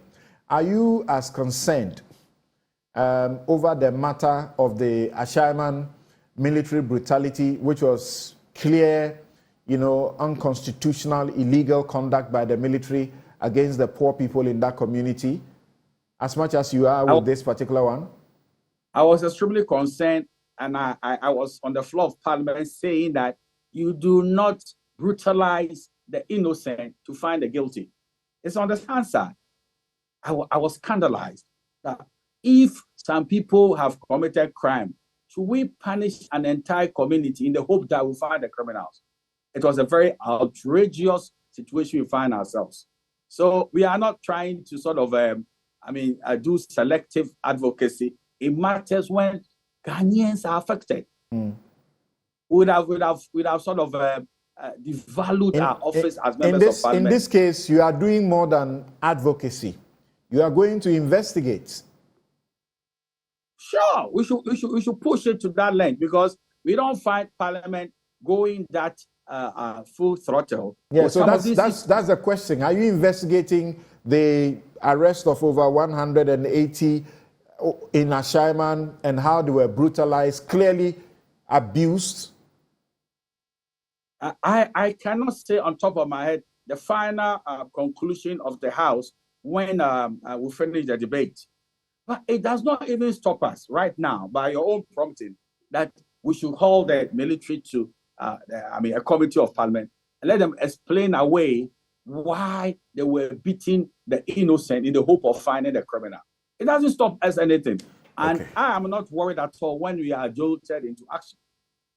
Right. So I think what you've brought to the fore, I could come back to you and find out what the Hansard said in relation to that military brutality. It was unfortunate. Yeah, we are aware about your comments at the time, because out of many, particularly in government or with the governing party, you were sort of, an isolation, so to speak, in dealing with the truth as it is. Yes, Dr. Pelpo.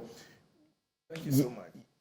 This one too, were you heard speaking about it? James Agalga, you were all united. We were united in that action, yes. Because a member, a colleague of yours brought the matter and said, 5 of my people have been killed by police in the name of land guards, and the information I have is that they are not land guards. Not necessarily because our colleague brought it up, but essentially because we detest any situation where the police, rather than directly arresting people, will kill them even before they are investigated. It is something that Parliament is thoroughly against and will always call for further investigation. But Samson, this tells you that Parliament is a unique body, a constitutional body with its own character. You said police rather than directly arrest people. It is not all the circumstances that they would have the opportunity to effect an arrest. That's why they say they were met with firepower. That's why we are calling for investigation. In fact, it's time for the IGP, the police service, to mount policemen who are going on operations with cameras. So when they are operating, like happened elsewhere. They may not have enough, but they have some of them, we understand. Yeah, when they are operating. But in matters like this, where shootout is likely to happen, they should demonstrate especially when none of their officers is hurt as evidence. Yeah, so they should have shown that something is happening. But it's the reason we are calling for investigations. But it also gives truth to what I said, that Parliament will investigate or Parliament will comment on issues even when they are investigated outside. Otherwise, we would have said the police is investigating. Why are you, Parliament, making a statement about it? I think you understand that. So if we make statements on behalf of the people, it is a necessity, it is in accordance with our common principle of representing the people. And so this matter is of direct interest to us, and that we want this matter to be investigated. Let it be proven that the people who were attacked and killed are armed robbers. Let it also be proven that they were met with arms and what happened was just a retaliatory attack, because meeting police with arms is completely unacceptable. The police represent the state, the authority of the state to act in accordance with the laws of Ghana, to protect people and to ensure that people can live in freedom. So when they are pursuing their objective of arresting or preventing a crime, and you meet them with arms, you are simply calling for... Other aspects have said the police is trained, like any other security agency, to shoot to disable, Yes. and not to shoot to kill.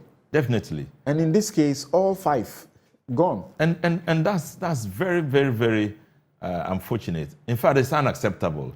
And that investigation we are calling for must establish some true situation which should inform our future actions. Because, I mean, we are amazed, we are surprised, and we are taken aback by exactly what happened. That you are trying to stop a crime, you are trying to get people arrested, and then all 5 of them are killed. None of them is available for you to take to court to answer any question, or to even be given further, to investigate them further, to get to understand exactly what they were doing. So and like Atachian said on the floor, yeah, this situation where something happens and the police is investigating itself, what can you, as Parliament, do? Because there have been, civil society groups like One Ghana Movement, who have done papers and asked that there should be an independent commission that investigates police conduct and not the police investigating, itself. I've attended some of these things to represent either a police officer or be part of it for the ordinary person, and it leaves very much to be desired. That's true.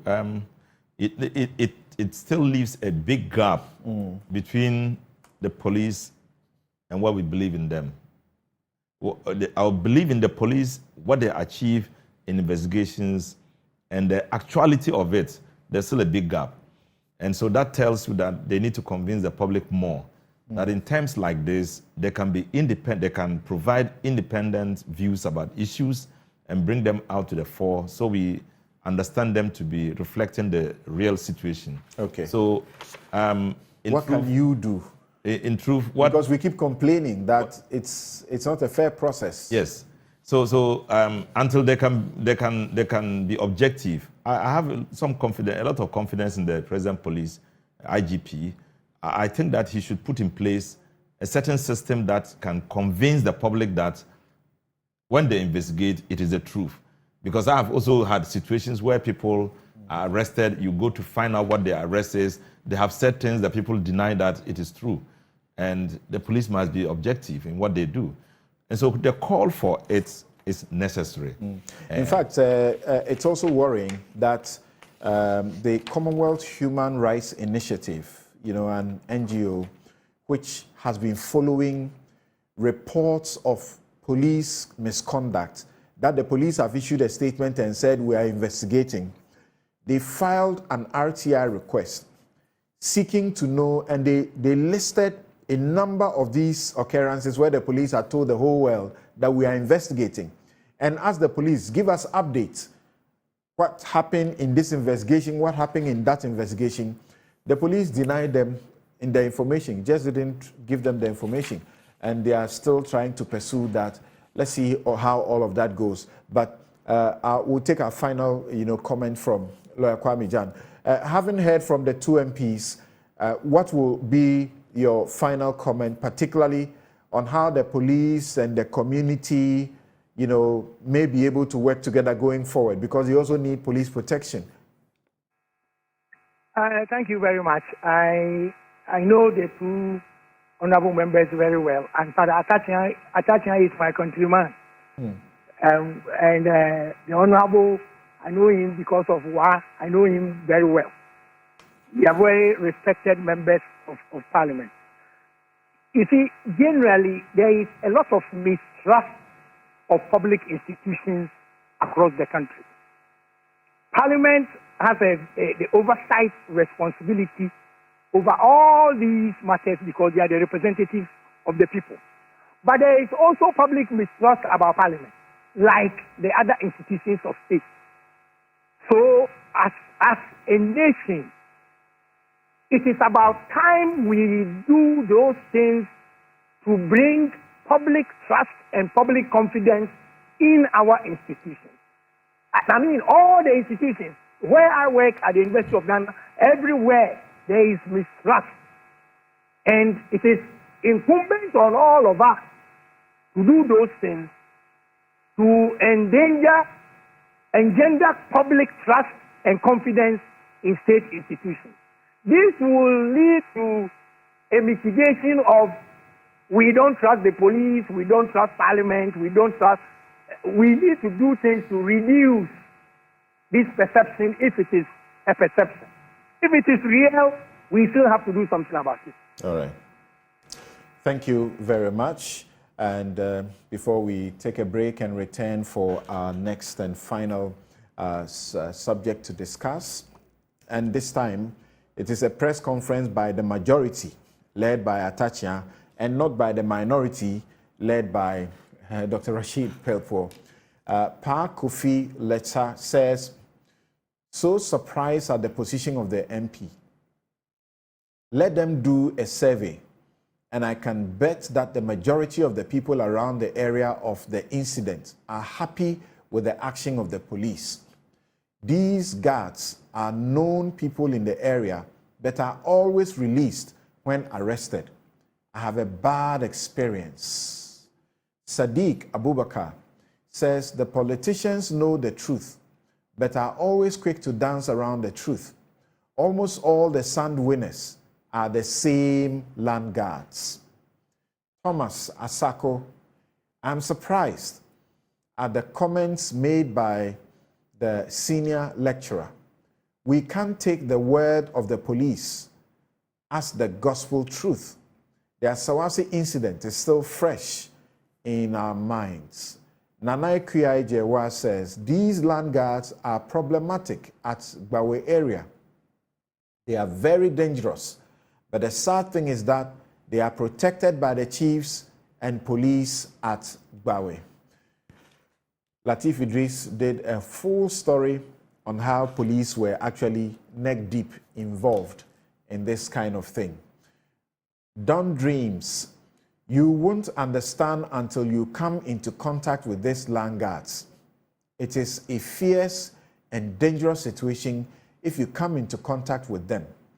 If you are able to survive in their hands, then you might be serving a living God. Vine Maxwell says, I condemn every killing of our people. If the suspects really fired at the police is mandated to use the last resort of rules of engagement. If they weren't armed and no evidence cogent enough to support the police actions, the laws must be allowed to prevail. Citizen Marcy says the landowners are protecting their boys. Nanaya Opare, if only you know how happy people in that area are. Baba Chairman, inasmuch as I condemn the police for always killing people before they are investigated, I equally think it is wrong for anybody to suggest that a police officer should be killed or injured before we believe them. Thank you. We'll be right back to look at the questions of take or pay energy contracts and the ballooning debt said to have contributed to our economic situation, leading us to the IMF, and now potentially triggering another era of doomsday. Newsfile is brought to you by the candid sponsorship of Bank of Africa, as strong as a group and close as a partner, MTN everywhere you go. Ashasi University, educating ethical and entrepreneurial leaders for Africa. Robert & Sons Optical Services, your comprehensive eye care service provider for 31 years. Duraplus, how you get your water matters. Remember, where Duraplus goes, water flows. DBS Industries, roofing, Papa Fie. My Way, you dial *165# on the MTN to join My Way today. We'll be right back. Since the Mahama government left office at the end of 2016, every single power purchase agreement, or indeed fuel purchase agreement, the Tema LNG project, has had a take-or-pay component. Take-or-pay is a reality in our situation because of confidence. A 330 megawatt combined cycle plant on the average will cost about $500 million in our sub-region. Is the country director of World Bank saying that the IFC, International Finance Corporation, which is an arm of the World Bank, are they saying they will fund a project worth $500 million and not demand a guarantee or an offtake agreement? I wish the country director had gone a bit back or gotten his researchers to look at the whole. Even before President Mahama, most of the thermal plants had capacity charges. Just to cite a few examples, Asogli had capacity charges, TICO has capacity charges, Sen Power has capacity charges, Senate has capacity charges, TT2PP has capacity charges. And so capacity charge or capital recovery is not new. But even more importantly, after President Mahama left office, the MPP government, the current MPP government, has signed PPAs that has take-or-pay or capacity charges embedded in them. You'll recall that President Mahama brought in the AXA plant, which is a 370 megawatt plant. We signed it for 5 years. That was during emergency.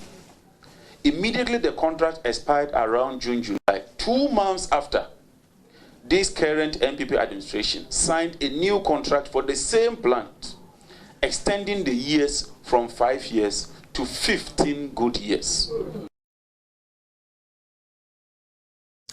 Right.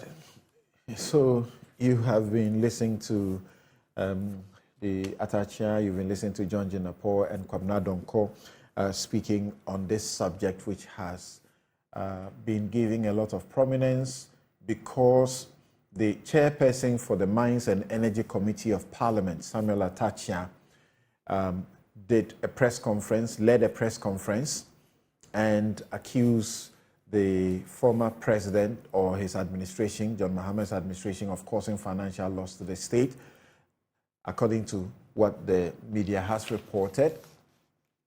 According to him, the take-or-pay power purchasing agreements, PPA, signed by the erstwhile Mahama administration are tantamount to causing financial loss to the state. And he said, quote, "We wish to state that there is no inferred PPA to Asogli, neither has the car power PPA been extended to a regular PPA of 20 to 25 years. Negotiations for these PPAs are still underway. There is a huge financial overhang because of take-or-pay. Take-or-pay is an inherited trouble, no dispute about it. It is not the making of President Akufo-Addo, and he, Akufo-Addo, kept the lights on." So these are some of the things that Mr. Atachia has been saying, and you remember that the World Bank country director, Pierre Laporte, gave an interview to Joy News, George Weafe, and on the back of that, all of these things are coming up because he stated very clearly that the take-or-pay agreements have cost us a lot. Now, as we understand, over the period, there have been a total of about $368 million. A total of $368 million has been paid for the idle capacities and There's a further $600 million that has been paid for the cost of reserve margins. So we are talking about a total of $968 million. That's almost $1 billion that has been paid or spent by the state for what is being said is not needed. Joining me, Dr. Theo Echampong is economist and political risk analyst. Edward Bauer is MP, Bongo, and member Mines and Energy Committees of Parliament. Let's begin with you, Honorable Atachia. What was the point of this press conference that you held? Ghanaians are concerned that those who have this agreement with us are owed, they've not been paid, and there's a threat that may plunge us into doom. So that's what they are thinking about, and they just want to be assured by their government that this will not happen. So what's the point of your accusations at the former government? Well, I do not believe that it is my fancy to be doing press conferences. But when you can see that somebody who is in a very, very, very trust-defined situation will want to spew the facts as if nothing is happening, and that maybe this take or pay and the consequential pernicious financial effect on the economy is like a mirage, or it is propaganda, at least much to be desired. And that is why I was of the view that let's converge on truth. Because I keep telling, those people who I'm around with, that I do not believe that energy will wear party colors. I told people that as oxygen is necessary for the body, so energy is essential for any economy. And therefore, when it comes to some critical issues like energy, we shouldn't play propaganda with it. Now, I am of the view that what the country director said, the counterfactuals have not been brought. You don't see it. And if you pay regard to the fact that, somebody is trying to get into our politics, what about what some other think tanks have done? I have in my hand what IEA Ghana, working together with Energy for Growth Hub, which is of Washington, D.C. This is what they came out with. And Samson, let me show you that some of these facts have not been contradicted by anybody. And if you pay regard to page 3 of the report, they said something like, this was a case of the Ameri deal, for example, a 250 MW combined cycle gas plant approved at a staggering cost of 510 million, or roughly twice the price of comparable projects. In 2018, excess generation capacity contracted under take or pay PPAs cost the government 320 million in capacity charges, estimated to increase to 620 million annually with the addition of new plants in 2019. These unused supply charges are one of the most significant sources of financial strain on the sector. Cumulative net sector debt was 2.7 billion in 2018, with 30% payable to the private sector. This sum is equivalent to 33% of the government's 2018 tax revenue, highlighting the scale of the financial burden. I've not received any data contradicting these, non-political think tanks coming out with raw data. So this is the truth of the matter. And I'm saying that if you pay regard to what the ministry has just brought out, and you look at it critically, the ministry was commenting on excess capacity charge payments. And I want to quote, on the issue of idle capacity, between 2017 and 2020, the annual cost of idle capacity ranged between 105.4 million US dollars and 3.73.7 million per year. Over the period, the total amount of 368 million has been paid for idle capacities, and a further 600 million has been paid for the cost of reserve margins, totaling 968 million United States dollars. We are edging towards 1 billion. Are these inventions? I don't want to do politics at all. Or these are the consequences of the contractual arrangements called take or pay, that in the ambulance situation, NDC found itself, they decided to go into these contracts. And I keep telling... You have been asked the question, for example, that you have said that, there were 43 take or pay power purchase agreements that resulted in the current government being obligated to pay the amounts that you speak about, $320 million in 2018 for unused power charges. You have been told that this is palpably false because from the Energy Commission's 2018 energy statistics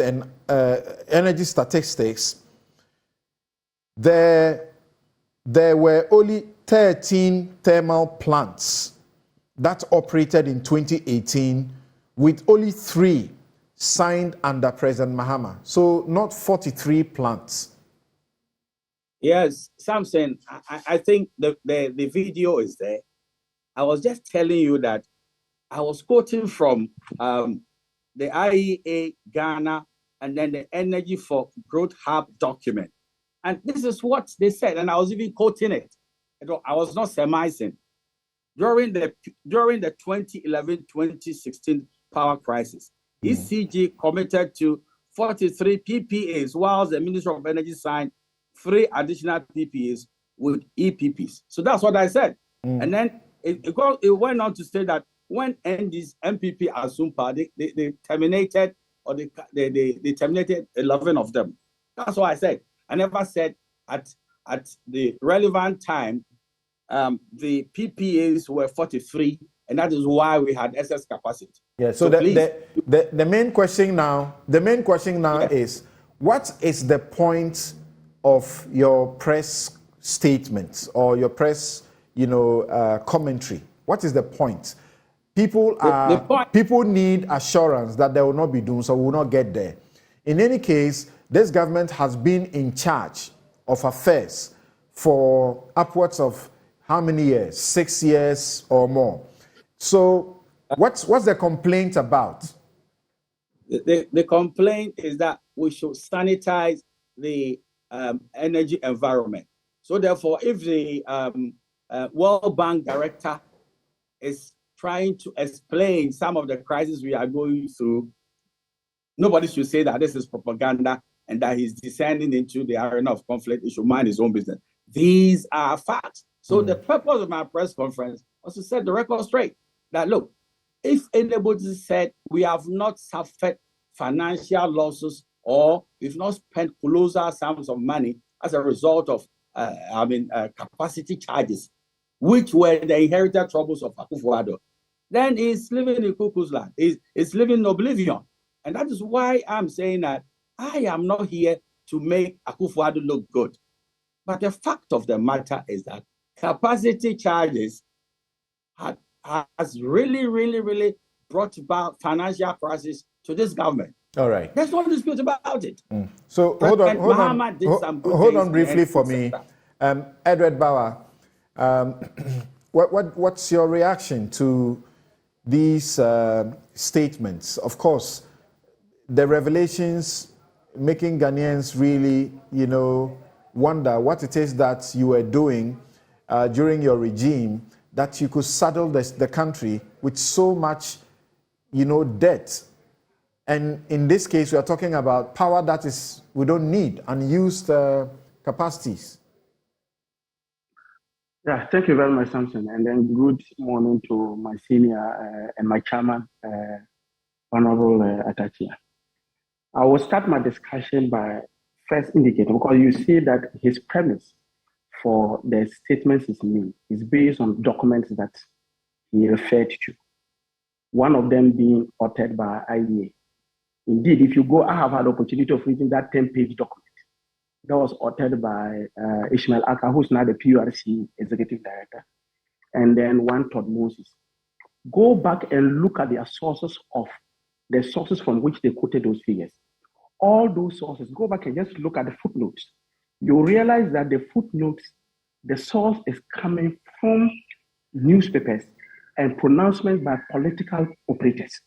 So, for example, whether the Minister of Energy or maybe somebody from the government who has made that, it is not from independent sources that they use. And indeed, if you look at that document, they are in their summary, they indicated that because of the non-transparent manner of the PPAs, they are unable to ascertain those facts. And I think that Honorable Atachia has that document, he can read it, because I have seen that document. I've read it before, it's not today, but at least I've read that document before. That being said, I believe that the centrality of this discussion is one, the fact that the energy sector has some colossal source in terms of debt, where saddled with huge debt, that can result in we going back into power curtailment or power rationing. I believe that is the essence of this. And in that discussion, one of the portions of the source of debt is the excess capacity. And that because of the excess capacity payments, we are forced to be saddled with this particular debt. Samson, let me first start with the issue of the excess capacity thing. There's always this, and first, let me also state very clearly, just because I may not have time to say that it is important that today that Honorable Atachia is on live TV with me, that together we will agree on a bipartisan format to call for an independent audit on what the excess capacity payments have been as Parliament, because it is within the jurisdiction of Parliament to do that. That being said, look, Samson, you always hear the argument that is being made that seems to suggest that, look, we have an installed capacity of about 5,200, and that we have a dependable capacity of about 4,700. And meanwhile, our total needs that we need in terms of peak, if you look at our peak demand, the period in a day where we need the largest amount of power, is around 3,500. And so if you net off, you have a huge figure that is there, that's roughly almost around 1,500, almost 2,000. That is idle capacity, or what you call excess capacity. Something, this is a false. One, the fact that the plate capacity on any generating plants is stated, it doesn't mean that you will have it. For example, your car that you use, you may see that they say it is 200 kilometers per hour. But most often than not, when you are driving, you may not hit the 200 kilometers per hour. Sometimes even in the night, the car performs better than when it's during the day. So you will then have, within that particular installed capacity of 200, maybe your dependable may be 160, maybe your dependable may be 180. That being said, you also then have a situation where whether the dependable is available to you, and we need to use the data that has been made available to us as a basis to do that. As I speak to you, anytime they say excess capacity, the excess capacity is occasioned when, for example, I, as an independent power producer, I have a PPA with an off-taker ECG. ECG, the agreement is that on daily basis, I should provide you with 100 megawatts of power. However, the conditions are this, that me as the producer, me as the person who is producing the power, I must declare availability. And that me, the off-taker, if I'm unable to pick up that power, then I must at least pay the capacity charge. Because remember that when the producer produces power, there are two sources of charges they give. They give what we call the capacity charge, that is for investment returns. And they give you the energy charge, which is the power they have generated based on other factors. So the arrangement is that if I am giving you that, assuming it is a take or pay arrangement, if I say I have declared availability, and you are unable to offtake, then you do that payment. So it means that the fact that you have take or pay does not necessarily mean that you pay excess capacity. That being said, we have consistently stated, yes, that the NDC government coming into power at a time when we had deficiency in terms of generation capacity. And therefore, there was a need to add that. And it's something you recall that in 2006, we had power crisis. And the power crisis, the analysis of it was because for over 6 to 7 years after the last commissioning of a thermal plant, that was in 2000, that was the Tico plant, we never invested in generation. And so by 2006, we had run out of generation, and therefore demand had outstripped supply. On the strength of that, we went into power crisis. So we had this at the back of our mind, that in 2009, when the Mills government came, already there was an agreement that had been made between government of Ghana and Asogli on a take or pay basis. And I want to tell Honorable Atachia, I'm not too sure exactly where you have that information.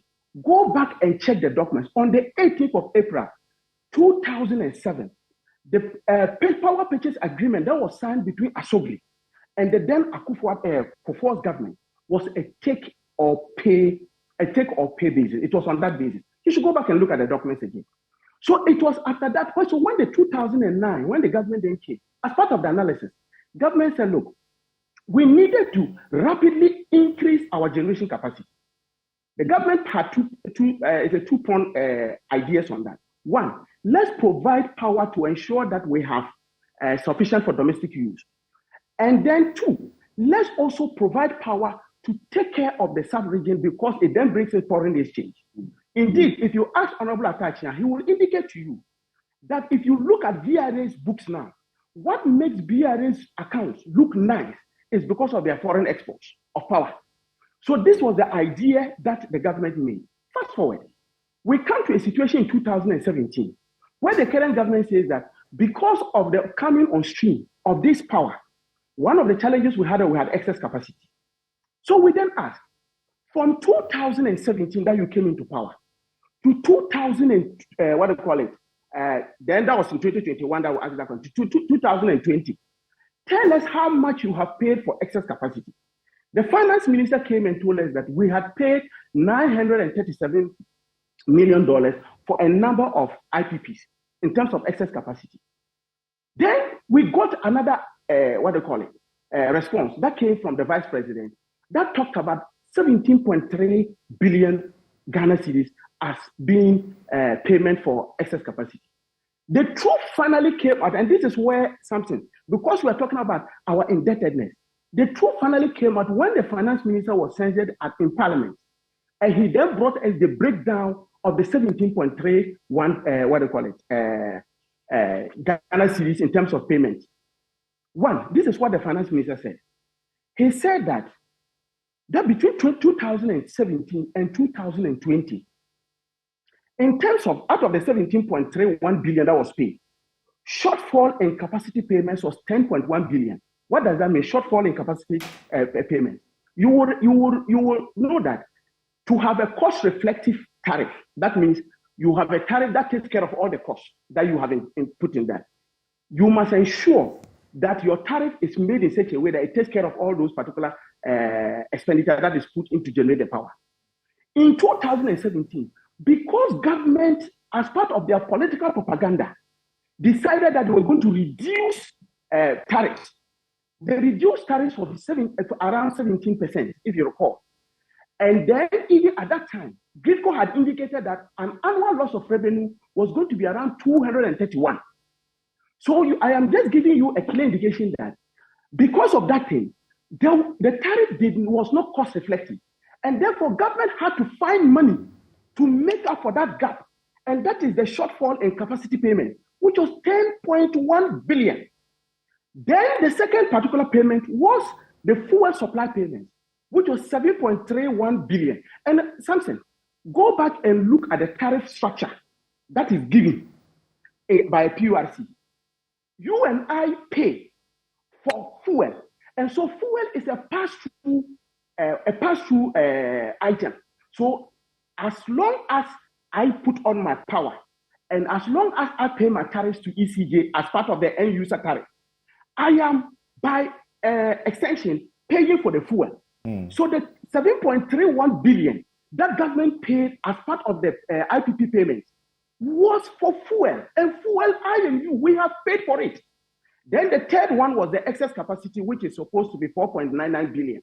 So out of the 17.31 billion, only 4.99 billion was what was paid for excess capacity, according to the Minister of Finance, from 2017 to 2020. Samson, I now want to tell you something. If you look at, and Honorable Atacha is aware of it, if you look at between 2001 and as today we speak, I tell you that to a very large extent, we have actually not gotten to a state where we'll have to pay excess capacity. And this is the reason. Okay. If you look from 2001, and these are data given to the committee, 2001 to 2003, as we speak now, we have not had a situation where our available capacity has gone up to 3,700. We have not had a situation. Okay. Indeed. Oh, no, excuse me. No, just to make just one point, end up on one point. So if you have a situation where your available capacity is not up to 3,700 and your peak demand is around 3,480, that's your peak demand. Taking into consideration that you also need redundancy in your system. What it simply means is that we have not had the occasion to pay capacity charges. But remember, I defined excess capacity as when the generator declares availability and you, the off-taker, cannot take. And we have not had a situation where a generator has declared availability and then the off-taker has not been able to Interesting. take. So that is why we think that there's no transparency in the whole idea of the capacity charges argument. Okay. And until we are transparent about it, we'll have challenges. Right. Dr. Theo Champong, assuming, as we would often do in this republic, that Atacha may have a political twist, to the facts. What about the World Bank country director? Whose report should we believe? Yeah. Good morning. Pleasure to be here. Look, both the NDC and the NPP have twisted this issue to serve whatever agenda that they're trying to push. The fact is, as we sit here currently, the IPPs are owed in excess of $1.5 billion plus, and this is counting, right? That's right. To the point that they are threatening shutting off the power supply, and to the point that even the government had attempted to even renegotiate the whole IPP debt as part of the debt restructuring exercise, right? If you look at the IMF report that they issued, they talk about two things, which is kind of driving or part of the debt issues there, that you've got shortfalls in payments, and then you also have arrears that are being accumulated. And so over time, you've got a big amount of money that you need to deal with. So the question really then is, if the IPPs are threatening that they would cut off the power supply, then what is the real reason that we are in this first place at all? The root causes, right? And again, I'll refer you to the IMF report that they issued a few weeks ago. They talk about the fiscal costs that the SOEs are imposing on the economy, and they particularly highlight ECG and then Cocoa Board. In the specific instance of the energy sector and this 1.5 billion that we're talking about, there are three key things that is really driving the issue, which we need to address. Some of them Atacha and then Edward talk about, but others, they're not really, extensive on it. The first point is that currently the tariffs that we are paying or people are paying is not cost reflective, and Edward made that point. So since 2018, when we did the last major tariff review, it took almost 2.5 years. There was no review. And if you recall, even during the COVID time, tariffs did not even go up at all. But at the same time, you have your CD doing whatever it's been doing in terms of the depreciation. You've got issues with the cost of fuel that you need to import. And so if what you're producing and selling, you're not able to recover enough of that, then you're going to end up in a problem where you may have to then cover that shortfall. So that's the first key point. The second key point that we need to again have our minds to is the distribution losses in the sector itself, where almost a quarter, about 26% of the power that ECG procures is unaccounted for. And you need to again have a mechanism of recovering this in the pricing architecture. Then there's a third point, which is to do with excess capacity / let's talk it, take or pay, right? So of these 3 points that I've highlighted, the fact that the tariffs are not cost reflective, number 2, the fact that you've got distribution losses, and the fact that you've got excess capacity payment. In the current context of the $1.5 billion debt that needs to be dealt with by the IPPs, the first 2 factors are even more pertinent. The tariffs not being cost reflective and the fact that you've got distribution losses. The capacity charge issues, yes, it's important, but in the grand scheme of the 3 things here, it is not really the most important issue. And again, let me take you back to the IMF document again to support this. On pages 67 to 68 of the report that the IMF issues, they actually list a number of reforms that the government needs to do as part of the whole conditionalities for the program. And in the energy sector, they actually list 15 specific reforms that need to be undertaken. Of these 15 reforms, only 3 of them directly address the issue of IPPs and PPAs. So in other words, 12 of them are to do with what I've just highlighted, your tariff setting mechanism, the fact that you've got losses in the sector, and all of these are adding up to the arrears to the point that the IPPs are threatening to shut down their operations. And if you look at the capacity payments, right, specific, so just highlighting that third point, there's a document that the PURC is actually published on their website. And it shows you, it's called the PPA register, so the power purchase agreement register. And in that document, they list all of the existing PPAs that we've signed. And then they also show you when it was signed, the capacity, the conditions, and then there's a column there that talks about which ones are take or pay and which ones are take and pay in that regard. Of the 14 existing IPPs that are currently in operation in the sector, 7 of them are take or pay, and then another 7 are take and pay.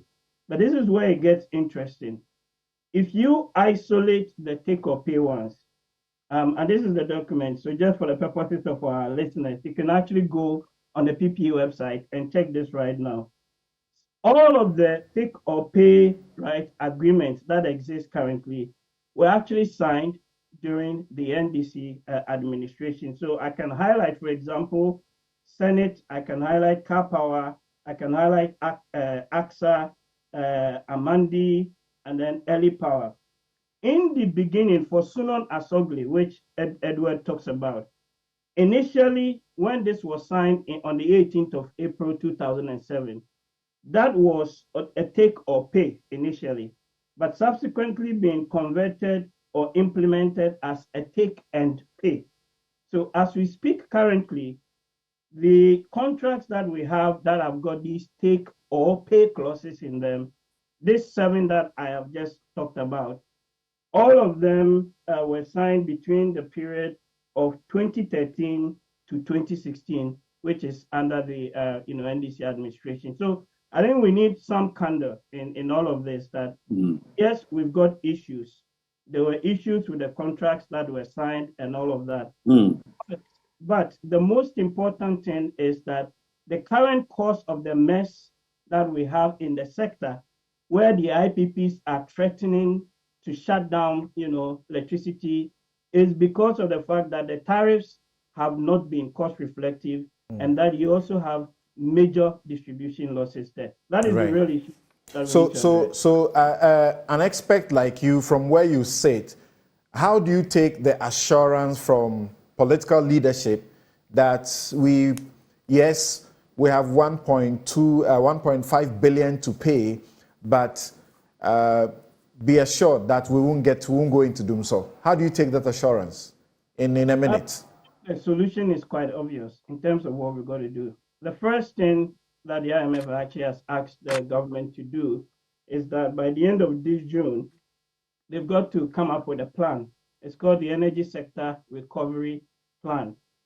We actually had a similar plan in 2019, which at that time we said we're going to deal with all these excess capacity and things like that. The plan wasn't fully implemented, to the point that, again, during the pandemic, like I said, tariffs were not raised and all of those issues. Right. So the solution really is in this updated energy sector recovery plan. And within that, the 15 specific reforms that the government is going to implement. And for me, I think what gives me a bit of an assurance is the fact that these are specific conditionalities that have been more or less imposed on the government. So, for example, so the tariffs will go up. Tariffs have to go up. They've already gone up since last year. In August, they went up, was it 27%?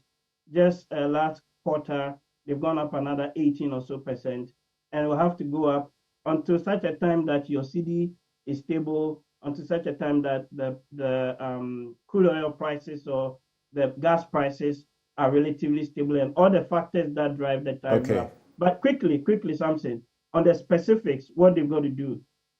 We've got to expedite, and this is from the IMF document, we need to expedite some of the renegotiations of the PPAs in terms of reducing these take-or-pay liabilities. That's one thing. We've got to adjust the tariffs. We talked about. We've got to address the issue of ECG and their operational performance. There's the issue of subsidies and also how we actually collect, right, the electricity that is sold and never, collected by ECG. So things like the prepaid meters and things like that. There's a very clear plan on what to do. The specifics the government is going to submit by the end of this June as part of the program conditionalities. That's the only way forward in terms of this engagement. But like I said, the whole take-or-pay thing is just one small subset of a bigger set of problems in the sector. And the most pressing issue really is to do with the tariffs and the distribution losses. Okay. I'm sorry, but I can only give you just 30 seconds of some closing remarks. The Honorable Atachia and also Edward Bauer, please. Start with Atachia. Honorable Bauer's posture now is very clear. It's very self-defeating. And there's nowhere in the world that if you should bedevil a government with 7 take-or-pay power plants, it will not have cost implications. So I'm glad the solution will come, but let's concede the fact that the take-or-pay, even if it's 7, has serious financial implications for the state. That's all I want to say. Thank you very much. Yes, Bauer. Okay, I think that first and foremost, I agree with Doc when he indicates that, look, the power losses within the system is a very serious problem. Because if you look from 2017 to 2022, from ECG's own documents presented to Parliament, the total indebtedness as a result of system losses is almost about 13 billion. So that's a huge sum of money. That's the first point. The second point that I need to do is that, look, not only do we have to look at the tariffs to make it to be cost reflective, the whole tariff structure, the guidelines have to be looked again. Because I do not understand why, for one reason or the other, you know that for a system like the power system, you need to build in redundancies, and you don't key that into the tariff structure. Because it has to be in the tariff structure to be able to, because that becomes a liability, and someone has to take care of it. So that is another thing. And the last but not the least, as I speak to you now, the issue of excess capacity, as we speak now, per the government's own document, the Energy Sector Recovery Plan that Doc talked about, have indicated that by 2027, we must add new plants. If that is the case, each plant takes roughly about 24 to 36 months. What it simply means is that as we speak now, in the next year or two, we will not be talking of excess capacity. All right. We will have to be contemplating on how to put in more capacity. Thank you. So these are the 3 points I need to Thank you very much. And my guests have been Edward Bauer, MP Bongo, and member Mines and Energy Committee of Parliament. Samuel Atachian is MP Ebuakwa South constituency and chairman Mines and Energy Committee of Parliament. Dr. Theo Echampong is economist and political risk analyst. Earlier, I had Dr. Rashid Pelpo, MP for Wa Central. And also, we had Kwame Jan, who is senior lecturer at the University of Ghana, consultant to the Lands and Natural Resources Ministry as far as land matters are concerned. We also had Bobby Banson, who is a private legal practitioner. My outfit, as always, is by Habil Scooter. You can find Habil Scooter at Ajiringano Gate, East Legon. You can call them on 0200 84 1988, 0200 84 1988. And they want us to let you know that they are having a special Father's Day promotion throughout the month of June. And you're going to get 10% discount on all kaftans. 10% discount on all kaftans. You can also reach out to them on 0200 84 1988. 0200 84 1988. They are doing a Father's Day promotion through the month of June. You get 10% off your kaftans. They have the very best of kaftans for you. I'm Samson, Lardy, Anyenini. Many thanks to my production team and to our guests as well. Have a good afternoon. We'll come your way next week with another edition of Newsfile.